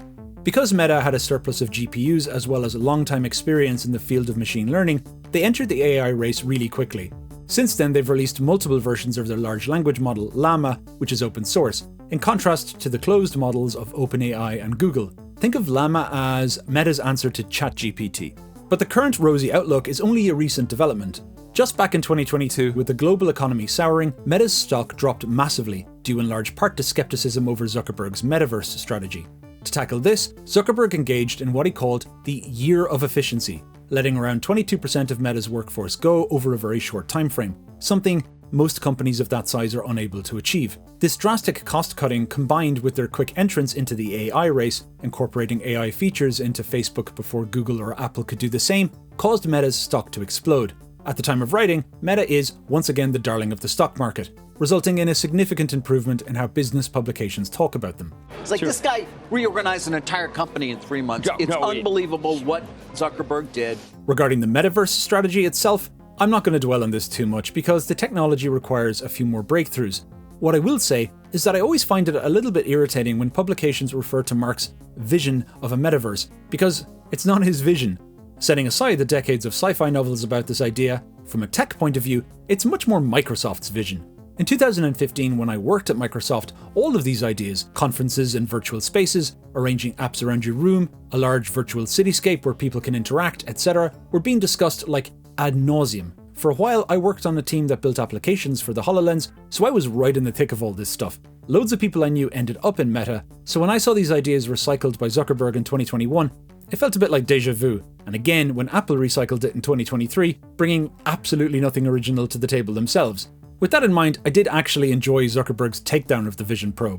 It was cathartic and also convincing. I know that some fanboys get upset whenever anyone dares to question if Apple's going to be the leader in a new category. And that takes me to a different point, Zuckerberg's personal rebrand, which seems to have kicked into a new gear. Now, for as long as he's been in the public eye, he has consistently been the butt of the joke. A lot of this began with the movie The Social Network, which portrayed him as a cold-hearted dork. And even though I love that movie, there are aspects of the portrayal which I have real big problems with. Some aspects are just untrue. In particular, the idea that he had no success with girlfriends and that his obsession with social media was a cope to get over it. In fact, he met his now wife, Priscilla Chan, while he was studying at Harvard. You ever end up seeing the film, the Social Network? Yeah, I did. Cool. Oh, thanks. What did you think? It was interesting. His personal gaffes up until this point are pretty much never ending. Being sweaty during high-profile interviews, having a booster seat during congressional hearings, looking weird on a hydrofoil, having a generally robotic delivery, that incredibly creepy-looking metaverse video. I think it's time for my workout. Anyway, as part of his personal rebrand, Mark has been an increasingly visible figure in the world of MMA. He's done away with the tightly cropped hairstyle, allowing his hair to grow out more naturally. He's changed the kinds of clothes he wears to not look so stiff, and crucially, he's generally far more natural in interviews these days, and he does a lot of interviews, especially on YouTube. And his choice of subject matter and interviewer has decidedly changed too. In the past, up until around 2019 and 2020, it appears that the strategy for communications was to be seen to be engaging in big questions about tech and its effects on society. You can see this clearly in his conversation with Yuval Harari, who really challenges him. I know that Facebook faces a lot of criticism about kind of encouraging people to move to these extremist groups. I think also it's something that you can solve if you put enough energy into that. What I worry more is increasing inequality. And secondly, undermining human agency and undermining the basic philosophical ideas of democracy and the free market and individualism. Mark gives a decent account of himself here, but ultimately he's always on the defensive and regularly deflects criticisms rather than directly engaging with them. And consequently, the comments under the video are almost entirely hostile towards him. But in the following year, after the PR disaster of the Facebook files, which, for one thing, forced them to drop Instagram Kids, there's been a very clear U-turn in their communications strategy. Now the focus is almost exclusively on the topic where he's strong, cool tech. And the choice of interviewers is pretty clever too. They are all, to a person, toothless. Tech podcasters, intellectual lightweights, or sympathetic bros, many of whom see the opportunity to interview Zuckerberg as a giant boost to their credibility. Like you and I share, we're tech optimists, and I think almost all of this tech, if not all of it, ends up being a net benefit for humanity in the long term. The one thing that unifies all of these more recent interviews is that Zuckerberg is rarely, if ever, meaningfully challenged. It's also useful for Meta that the world has largely identified a new villain in Elon Musk due to his consistently ridiculous decisions with respect to Twitter, as well as a variety of other things. But I'd be remiss if I didn't mention that Mark and Priscilla pledged to give away or sell 99% of their Facebook shares within their lifetime, with the funds going to a new LLC they set up that would allocate money to various charitable efforts. This is by no means the only charitable work they've done, but it's the most eye-catching. It's almost like Mark's intention is to continue doing what he's doing for many years to come, and when he's finally gone, he'll donate a ton of money by way of apology for all the damage he's done and hopefully secure a positive legacy. Combined with all the good business press, the question is, will this work? Will the general public's perception of Meta and Zuckerberg over the coming years get better as new generations transition into adulthood? Will they be able to leave behind the incredible legacy of mistakes and damage? More to the point, will Meta eventually become a company people broadly agree are a force for good? Well, to answer the first point about public perception, never underestimate Zuckerberg's problem-solving skills. Long gone are the days where Sheryl Sandberg is wheeled out as the public spokesperson when the company gets in trouble. Sandberg's star fell during the scandals I've already covered. She stepped down as COO in 2022 and stepped down from the board in January 2024. What's left is the new comm strategy I've just outlined. Focus on the positive tech stuff and deflect everything else. And I think, at the time of writing, that it's working. Have you heard the term Zuckaissance? Zuckaissance! No, what is that? You haven't heard that? No. It's Zuck's Renaissance. As for the question of whether Meta is beginning to turn it around, it's going to be very interesting to look back on this video in 5 years to see how things actually play out. But to my mind, the answer is, I'm very pessimistic. Even though there hasn't been a mega scandal in the last 2 years, there's been a lot of negative developments. Developments which demonstrate the same brutal drive for growth and control, as well as new developments that could link together in dangerous new ways.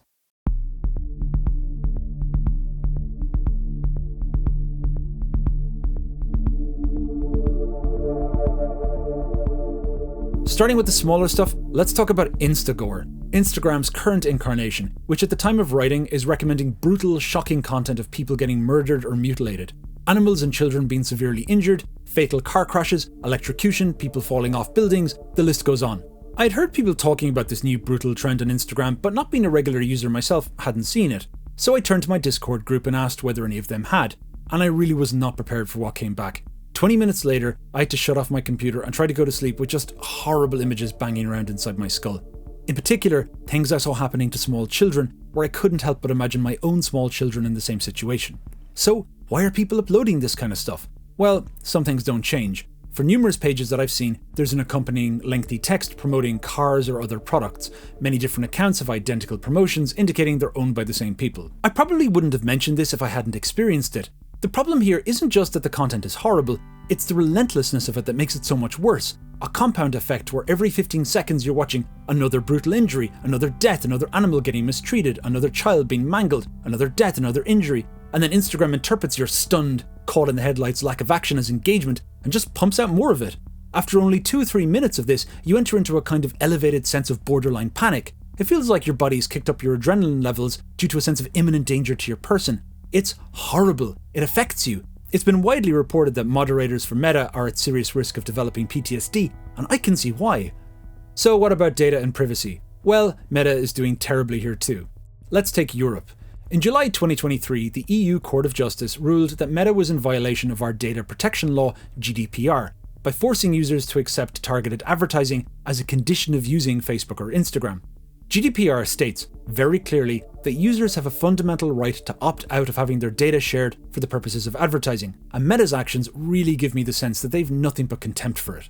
So what did they do when that ruling was handed down in July? Well, they finally created the option to allow people to opt out for a subscription fee of €251 a year, a tactic now referred to as pay or OK. In April of this year, the European Data Protection Board ruled that pay or OK was not OK. It now seems Meta has run out of options and will be forced to provide a proper free opt-out mechanism soon, although God knows what new tricks they'll cook up next that EU legislators won't be expecting. Meta's relationship to the European Union is going to continue to be very interesting, especially now that the Digital Services Act has come into full force in 2024. This legislation requires online services to swiftly remove illegal content and other harmful online activities. They also require much more transparency about exactly how online services moderate. If successfully enforced, this would tighten the screws in such a way that lack of compliance would be much easier to prove. And if it is proved, the legislation now gives the courts the power to fine up to as much as 6% of Meta's annual global turnover. That's not a fine they could easily brush off. Now, for my money, the privacy-related story to keep an eye on, a scandal that's emerging right now, is how Meta is using the stuff we post on their platforms to train their AI models. In the US, where protections aren't yet in place, if you'd like to opt out of this, you are, frankly, screwed. They don't need to inform you that your data is being used to train their AI, and if you submit an objection, they're not obliged to act upon it. In the EU, where legislation prevents them from doing this, they pushed out a highly convoluted notification to its users, which I think takes the award for worst collection of dark patterns in Meta's history, and that's a fiercely competitive pool. I tweeted about this in May, a few days after they rolled it out, and that tweet certainly did the rounds. Let me summarise. See, I've worked in growth teams for years, and I know how to design and streamline an experience to maximize traffic. The rule is, the simpler the experience, the more people who'll make it through to the end. With every additional step you add, large percentages of people will drop out. Now, Meta did the opposite of this. It's hilariously awful. Okay, so step 1. You get this notification with the misdirecting non sequitur, "We're planning new AI features for you. Learn how we use your information." Notice the absence here of the terms private, data, or opt-out. And once you click on that, step 2, you get shown this notice where they explain the legal basis they're using for collecting your information. Legitimate interest. Let me quote the opinion of the European Centre for Digital Rights on this. Instead of asking users to consent, opt in, Meta argues that it has a legitimate interest that overrides the fundamental right to data protection and privacy of European users. Once their data is in the system, users seem to have no option of ever having it removed. Right to be forgotten. The shameful bit here is how hidden the right to object link is, placed towards the end of the second paragraph. Seems to me there's a rather larger and more intuitive space down here that they could have used instead. Ugly stuff. Also, notice the line that says, if your objection is honoured, it will be applied going forwards. Don't see that too often, so let's object. Which leads us to step 3, this big form you need to read. It's only at this stage, the stage where you are objecting, that they inform you about which of your content they plan to use to train their models. They also state, amazingly, that they may choose to ignore your objection. So step 4, you post your objection. Bear in mind that needing to fill in a form is not a necessary friction. They don't need it, and I highly doubt any humans are going to read it. The one thing I am sure about is that it will turn more people away because they couldn't be bothered filling it in. Step 5, once you've confirmed your objection, you're then told you need to check your email and grab a code they sent you. I'd love to hear their justification for this. Step 6, you open the email they sent, which contains a code that's only valid for 1 hour, so if you miss it, you'll need to start again. Anyway, now you copy the code. Step 7, enter the code and get a confirmation message. And then, comically, in the space of around 8 seconds, you receive an email letting you know whether or not your objection is going to be honoured. Wow, those meta folks sure know how to work efficiently. I should mention that when I tweeted this, some of the people who responded to my tweet told me that they got an error when they objected, which is just like classic Facebook. So let's get into AI. Now, when it comes to this subject, I'm not a deep pessimist. Yet. I'm excited about the potential of the technology, even though, like most others, there are aspects I find pretty horrible. Like, sorry to beat a dead horse here, but as someone who spent enormous portions of my youth learning to draw and learning different kinds of styles and techniques on top of that, I feel really deeply for the visual artists of today who are particularly vulnerable to the rise of generative AI, in a way I don't think is true for musicians. It sucks if you've been using Instagram to promote your work for years and now find yourself at no recourse as that same work is used to train programs that are literally in the process of replacing you. But when discussing Meta's AI strategy, I want to avoid leaning into hyperbolic pessimism like your garden variety video essayist. The only observation I can make with some confidence is that, as is always the case with Meta, they provide tools for free which could be potentially very beneficial to the outside world, while also locking things down in such a way that they guarantee their own long-term dominance. So that's how I'm going to frame this. On the beneficial side is Meta's choice of open sourcing a significant number of trained models, making them available to the public. Apart from their flagship large language model, Llama, you also have Detectron, a computer vision system that can detect objects and segment them. With enough reliability, imagine how this could be utilized in, say, healthcare, tumor detection, glaucoma detection, assisted surgery, or any one of 1,000 other possibilities. And those are just two. The list goes on. There are many more useful models like this which could serve as incredibly powerful tools to smaller businesses and startups. And it must also be said that Meta has some form when it comes to releasing beneficial technologies to the public, like React and React Native, or PyTorch. Where all this starts getting hairy is when you start thinking about the wider strategy being employed. First, let's investigate how they're open sourcing their AI models. Taking Llama, if you look at the terms of the license, it's clear that this model is in fact only partially open source, to put it charitably. First, the data training the large language model is proprietary, as is the code used to do the training. This prevents others from forking the project to create their own version, a version that could, say, be much more open, so that you could interrogate it to find out what sources it used when answering your questions. That's not an open source approach, not even close.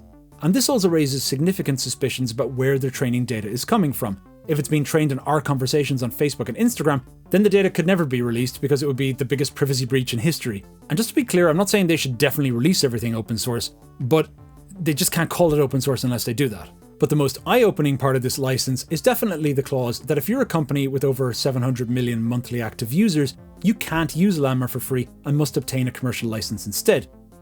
700 million, what's that about? Well, Snapchat hit 750 million in 2023, TikTok and WeChat passed 700 million a few years before. And this helps us to understand the dominance part. Making something free to the end user and calling it open source is great for PR, but it can also be a pretty sharp-edged business strategy too because it kills competition. Giving their AI services away for free suits Facebook's advertising model whilst also undermining competitors in their weight class, like Google or OpenAI, who charge for access to their AI services. Making it free also reduces the risk of new tech giants emerging to compete in the future, but it can also strangle small businesses too, so that they never get off the ground. Over the last year, I've spoken to a few well-known AI startups who've expressed grave concern that their entire business model could be completely snuffed out if Facebook decides to roll out a similar feature for free. So, in summary, open sourcing their AI models is a clear power play to broaden their domination as a tech superpower by disadvantaging other tech giants, while also making it unlikely that new businesses can grow big enough to become properly competitive too. And it's our data, often given without our knowledge or consent, that's empowering them to do this. It is, as I hope I've demonstrated clearly throughout this video, classic Mark Zuckerberg. And then there's the other side of the AI coin. And prepare yourselves for another variation on a classic theme here. AI content is completely out of control on Meta's platforms. In 2024, an alarmingly creepy new trend is kicked off, with vast amounts of bizarre AI-generated images flooding Facebook. One example is a double-plus uncomfortable series of images featuring young children from historically disadvantaged countries surrounded by elaborate or impossible structures made of food.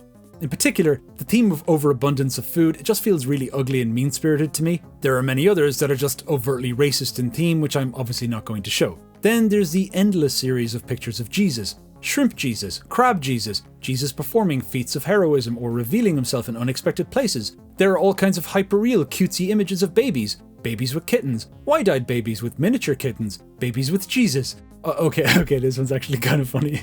And there's all kinds of other things. There are images of amazing stuff, people celebrating their 120th birthday, amazing scenes of various kinds. Damn, this woman's garter stitch technique is off the charts. We are quadruplets. Today we turn 90. We are waiting for congratulations from you. How's her arm doing that? What's going on over here? This one is an amazing category. Families sitting around a table that contains the preserved corpse of someone's mother.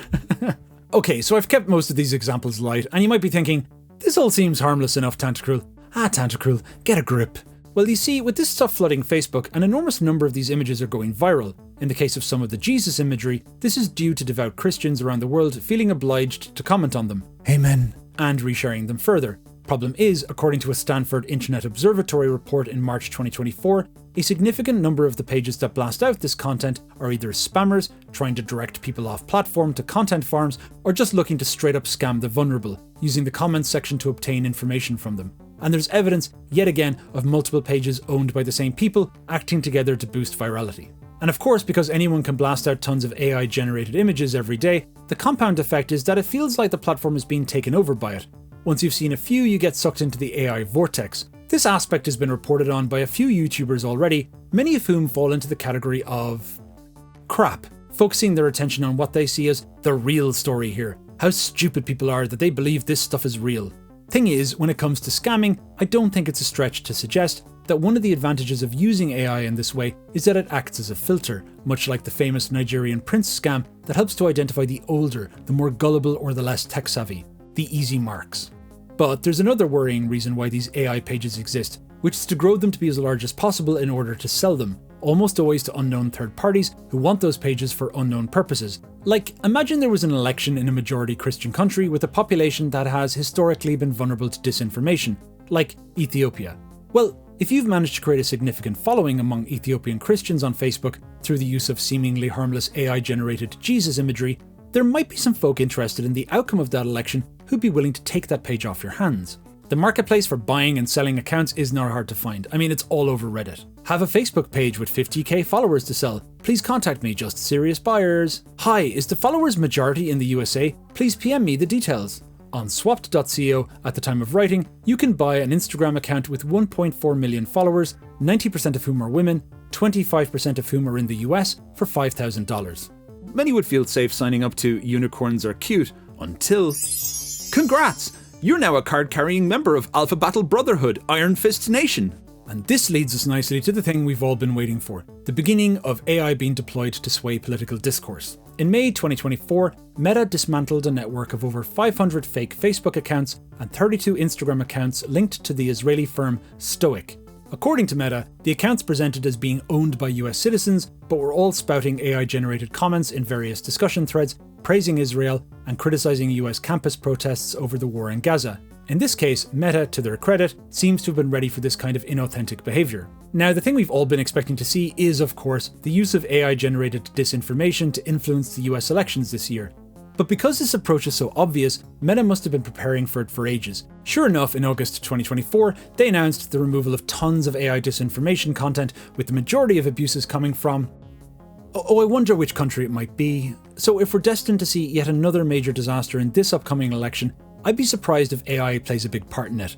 In fact, I'm now going to boldly suggest that because Facebook will be so focused on not getting yet another black eye this time around, the social media story, if there is one, will happen over on Twitter. But that doesn't mean Facebook's doing great. Apart from AI, we can also rely on garden variety disinformation, the type spread by humans. Take for example a story originated in Russia about Olena Zelenska, the wife of the Ukrainian president Vladimir Zelensky, which falsely reported her lavish spending during a shopping spree, a lifestyle they pointed out made possible due to US war aid. Another video did the rounds that claimed, falsely, to show Hunter Biden assaulting a woman in a hotel.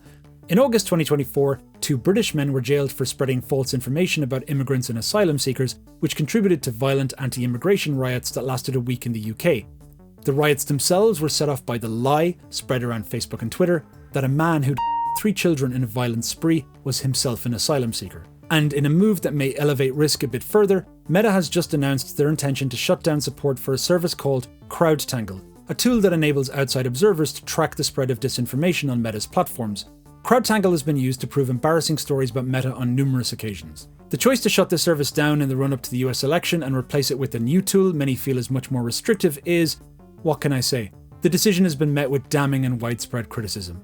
Beyond that, the outcome of the US election might be really consequential for Facebook. The initial choice between Joe Biden and Trump was a pretty uncomfortable one for Zuckerberg.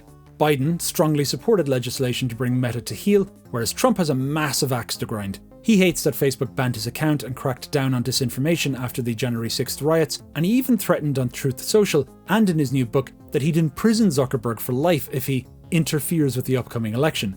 Trump has also expressed strong support for repealing Section 232, which would be a disaster for Facebook, although it's highly unlikely Trump would actually see that through. The addition of JD Vance to the ticket is a curveball because he's the protege of Peter Thiel. Thiel himself is a major donor for Trump, which I'd imagine bought him a degree of influence. To my mind, that could only really work in Zuckerberg's favour, but to what degree is anyone's guess. Probably not that much. Kamala Harris has similar sentiments to Joe Biden, although she's somewhat less fervent about them. Even so, she's expressed support for Section 230 reform, as well as antitrust legislation and social media legislation too. So, one way or the other, it's clear Zuckerberg won't have too many friends in Washington for the next 4 years. Next, there's even more reason to be concerned about children. In 2023, there was another massive finding by Jeff Horowitz, and I'm going to have to be super careful about how I phrase this here, the revelation that there's a collection of grown men who are now using Instagram to satisfy their interest in extremely young users. Not only that, but if you were inclined to follow these men, say it with me, Instagram's recommendations would kick into gear, recommending you more of the content they were looking at.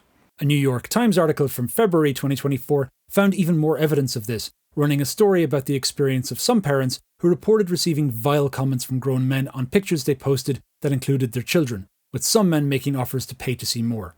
Now with that, we've tied up just about everything, and I had been planning on ending the video here, but I'm actually not quite done, because there's one last really strange aspect to this story I think you need to be aware of, because it's happening right now, and it's often directly affecting us in ways we don't see. This was a rabbit hole I inadvertently stumbled into almost 2 years ago. It started in early 2023 when I published a video about dangerous online forums. In that video, I also briefly touched on Section 230, the legislation we looked at earlier. After I released that video, in order to stay informed about Section 230, I made a few contacts in the US and also followed a bunch of different legal experts who specialise in matters related to privacy, free speech and tech regulation.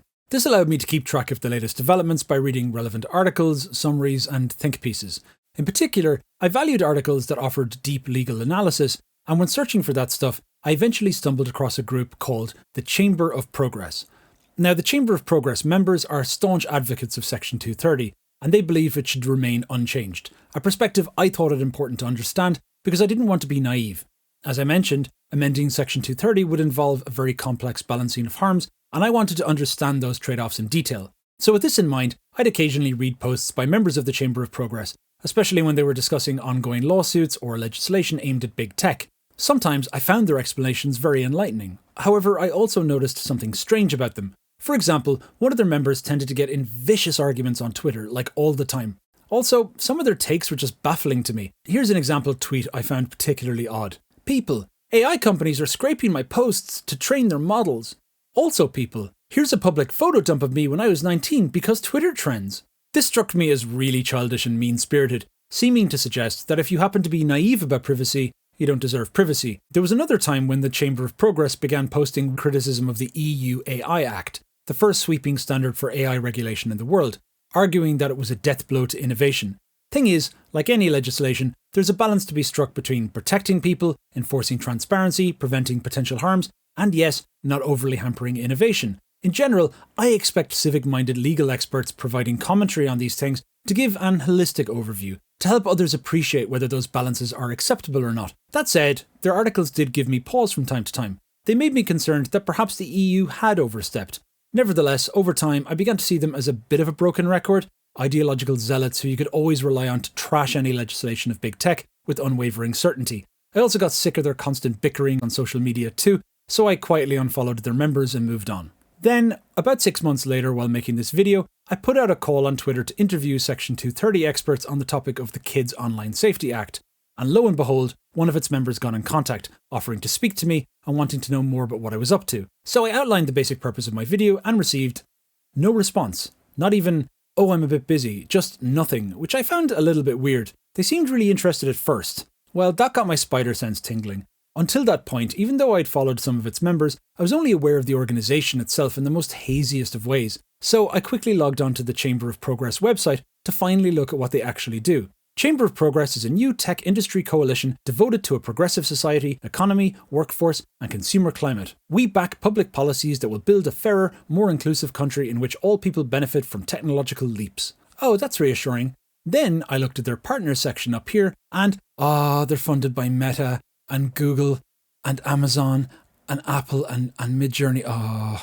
Then to verify, I checked Meta's page on their political engagement, the candidates they fund, how much they spend on lobbying, etc. And sure enough, the Chamber of Progress was listed there too. And that's when I realised that this entire time I'd been a total sucker.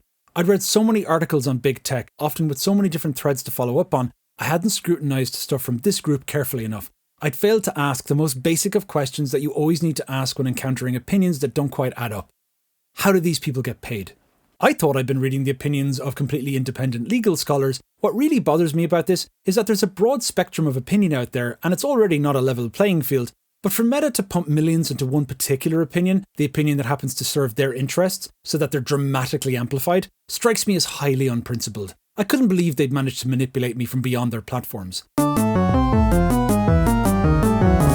To the outside observer, the materials produced by these organisations can appear as grassroots opinions from civic-minded citizens.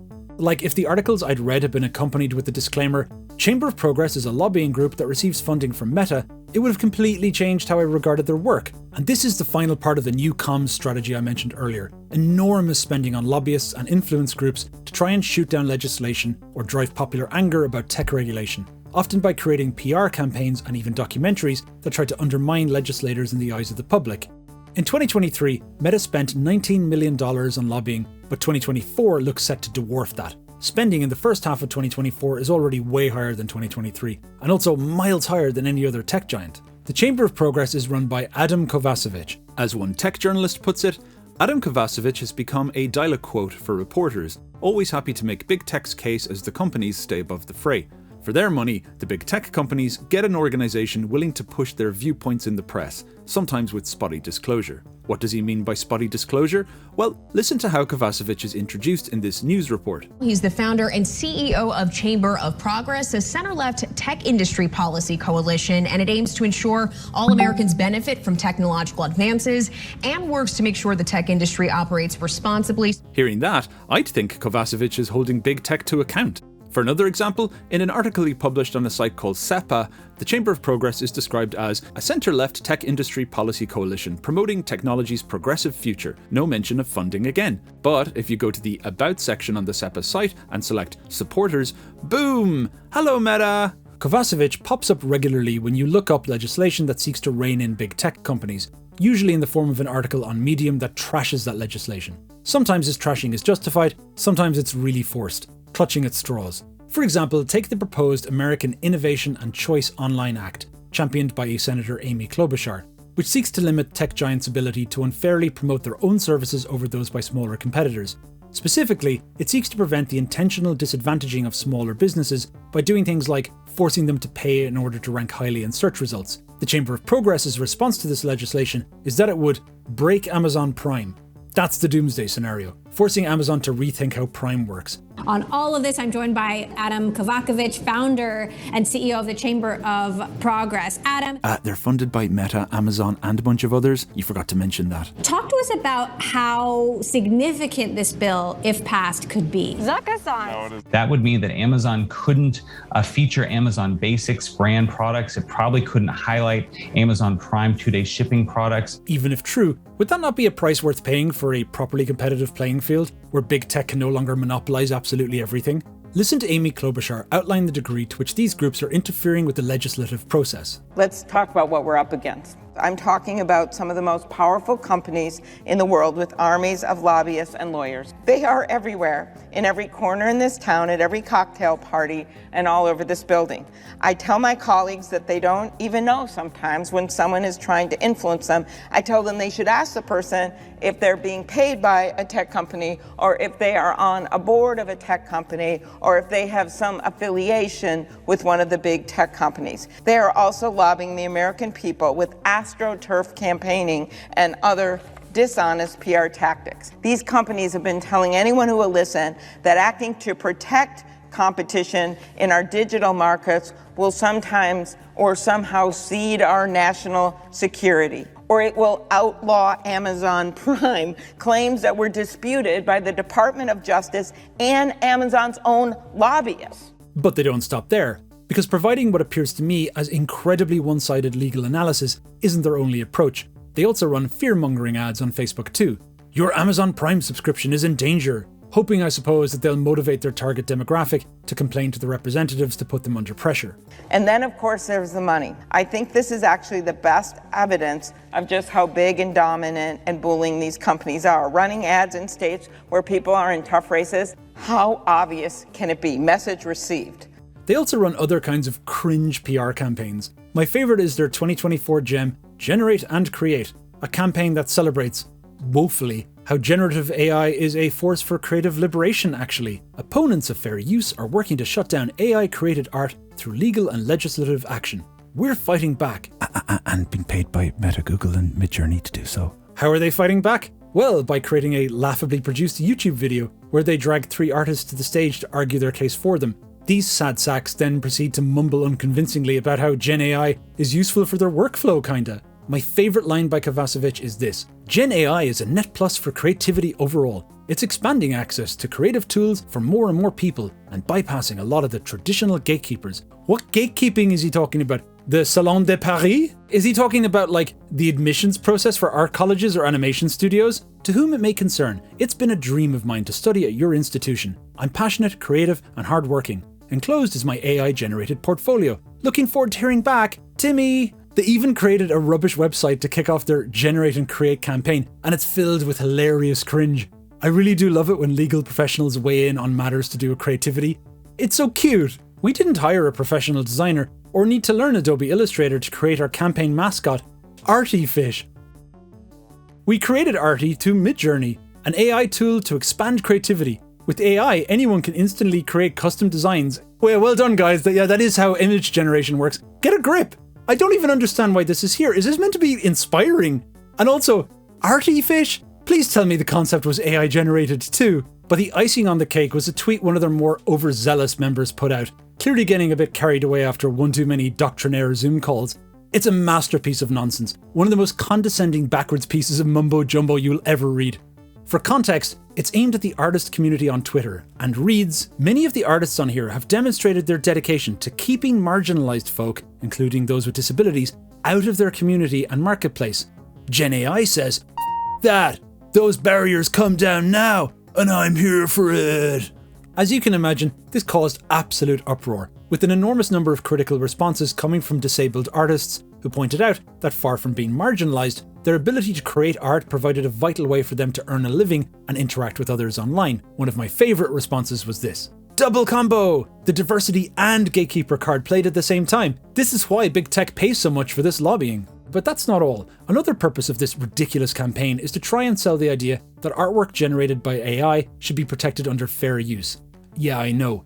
So in order to do that, they have to try and mesmerise the general public into thinking that if you tell a computer to make you art, you're an artist. And even if you have sympathies with that idea, just remember, the reason they're saying it is not because they actually care about creativity or have the faintest clue what they're even talking about when it comes to creativity. It's to try and manufacture a broad consensus as a step towards protecting generative AI from claims of copyright infringement. Now, I'm not a big lover of the copyright holders of this world, but I can tell you for sure, I'd rather a world where those guys are still holding the aces, rather than the entirety of Earth's artwork being subsumed by the likes of Meta. Another of their big pushes is to advocate that Section 230 be extended to also cover generative AI, meaning that tech firms will be completely shielded from anything the AI outputs. And by the way, the original authors of Section 230, Ron Wyden and Chris Cox, do not share this opinion. According to Cox, Section 230 is about protecting users and sites for hosting and organizing users' speech, and has nothing to do with protecting companies from the consequences of their own actions and products. According to Wyden, and it isn't a particularly close call. Now you might agree with some of the Chamber of Progress's positions. I agree with some of their positions, but I think it's completely disgraceful that Meta is willing to actively pump them with money, which enables them to hire more staff, take out ads, and waste legislators' time and our time. It's fine for big tech to hire third parties for research or advertising or legal representation, but these relationships have to be completely transparent. And in my opinion, given the examples I've just shown, as well as tons of others I haven't, the transparency test has not been passed. Not even close. And if you take all this together, that's why I can finally conclude that I have incredibly low faith that Meta is going to turn things around. Because there's seemingly no end to their callousness, no end to their incredible lack of respect for their users. Every time there's an opportunity to improve, they choose the most self-serving and disappointing option, which regularly makes the world around them demonstrably worse. Bear in mind that in January 2024, Mark stated boldly that he welcomed regulation and wanted it applied at an industry level. When I first heard him say this, I felt it was a good sign. I felt he'd accepted change was needed. But for Meta to then go and fight regulation at every turn, that's about as low as it gets. They've now gone completely through the looking glass. They work for them, not for us, and their behaviour is as objectionable as it's ever been. What else needs to be said?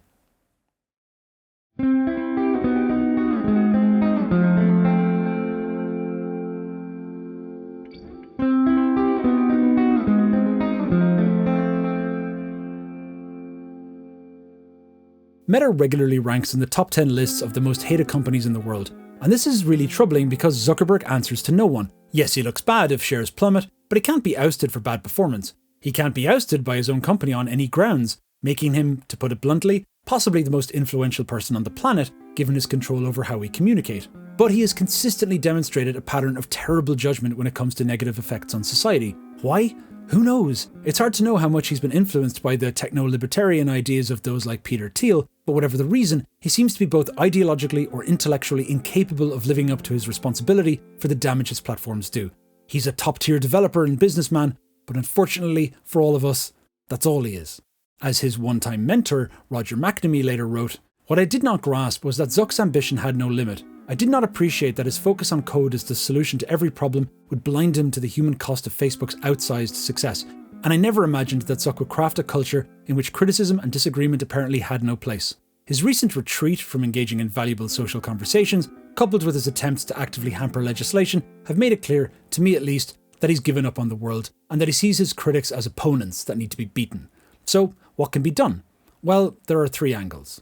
The first and most obvious that we've already spoken about is legislation that erects appropriate safeguards. First, forcing social media platforms to openly share their analytics and research so they can be tracked and held accountable for their failings, and establishing standards they have no choice but to follow. But if that's not your thing, the second option is antitrust legislation, which could seek to split Meta up into smaller parts because it's simply become too big and too monopolistic, just as was done with Standard Oil in 1911 or with AT&T in 1982. Moves which we can now see were massively beneficial for fostering competition and innovation in the US. This would not solve the problem of how to regulate social media, but it would weaken Zuckerberg's iron grip, including his ability to pump money into lobbying, his ability to set terms favourable to himself, and his ability to stifle open competition. At the very least, it would help to diversify the approaches being used to make social media safer and less intrusive. And just so you know, at the time of writing, there are already 3 new antitrust legislation bills being actively discussed in the US right now. The third way is to kill Meta with our feet, either by just closing our accounts or by moving to a competitor. But obviously, the choice of competitor is important here in order to avoid repeating the same problems. I don't think it's a stretch to suggest that most of us would be happy to leave Meta's platforms if there was a proper alternative, which had the potential to achieve mass adoption and which we believed would do right by us in the long term. Now, there are many alternative social media platforms out there run by rival tech companies or by non-profits. It's an enormous topic which I could dedicate an entire video to, but for now, I'll just summarise quickly. Since for-profit companies are clearly just too dangerous to run a social media utility, the ideal solution would be a non-profit like the Wikimedia Foundation. However, it would need to secure enough funding to be competitive because money is needed for it to be useful, fun and well moderated. Apart from that, it would also need a system where its leaders are either re-elected every few years or ousted if they underperform. Then there's the experience itself. Now, many of the existing non-profit alternatives fall into the trap of championing technical solutions to solve social problems, like federated social media using open decentralized technologies such as ActivityPub, things that sound great to the tech-savvy, but which means nothing to regular people, who only notice the usability tax that makes them confusing and annoying to use. Regular users should not need to understand how a Fediverse works. They should not need to understand what server they're on and how they can post to other servers. It's not good enough. In order to beat Meta, it's not enough to be virtuous. It's not enough to have a cool technical solution. You have to be able to provide an excellent experience or there's just no point. Apart from that, any social media firm, no matter how virtuous, would eventually face awkward challenges when it comes to free speech. So it would need a public charter and an oversight board when decisions need to be made that might curtail free speech. a process made much simpler when you don't have to worry about a hit on ad revenue. Gosh, just thinking about it, I'd love to be involved in setting up something like this, or just joining an existing promising effort if there was enough momentum behind it. One can dream. So the final thing I'll say, given everything we've looked at over this terrifyingly long video, is to emphasize the importance of trust. Trust is the most precious of assets, and Meta's biggest problem is that Mark Zuckerberg has lost it. Looking to the future, we need to have solutions that we trust, because it's impossible to avoid mistakes. We will never have social media that's completely safe. We will never have social media where horrific abuses or manipulation or exploitation doesn't happen. But what we can have is better people at the top, motivated by the right things, making the best they can out of a bad situation. And as I've just pointed out, we do have options here. You can force trust by supporting safeguarding legislation. You can avoid the need for so much trust placed on one person by promoting antitrust legislation. Or you can vote with your feet by closing your accounts or by going somewhere more worthy of your trust. But whichever option you prefer, if you agree with me that something has to be done, take whatever active steps you can to make it happen. If you like my diatribe, subscribe.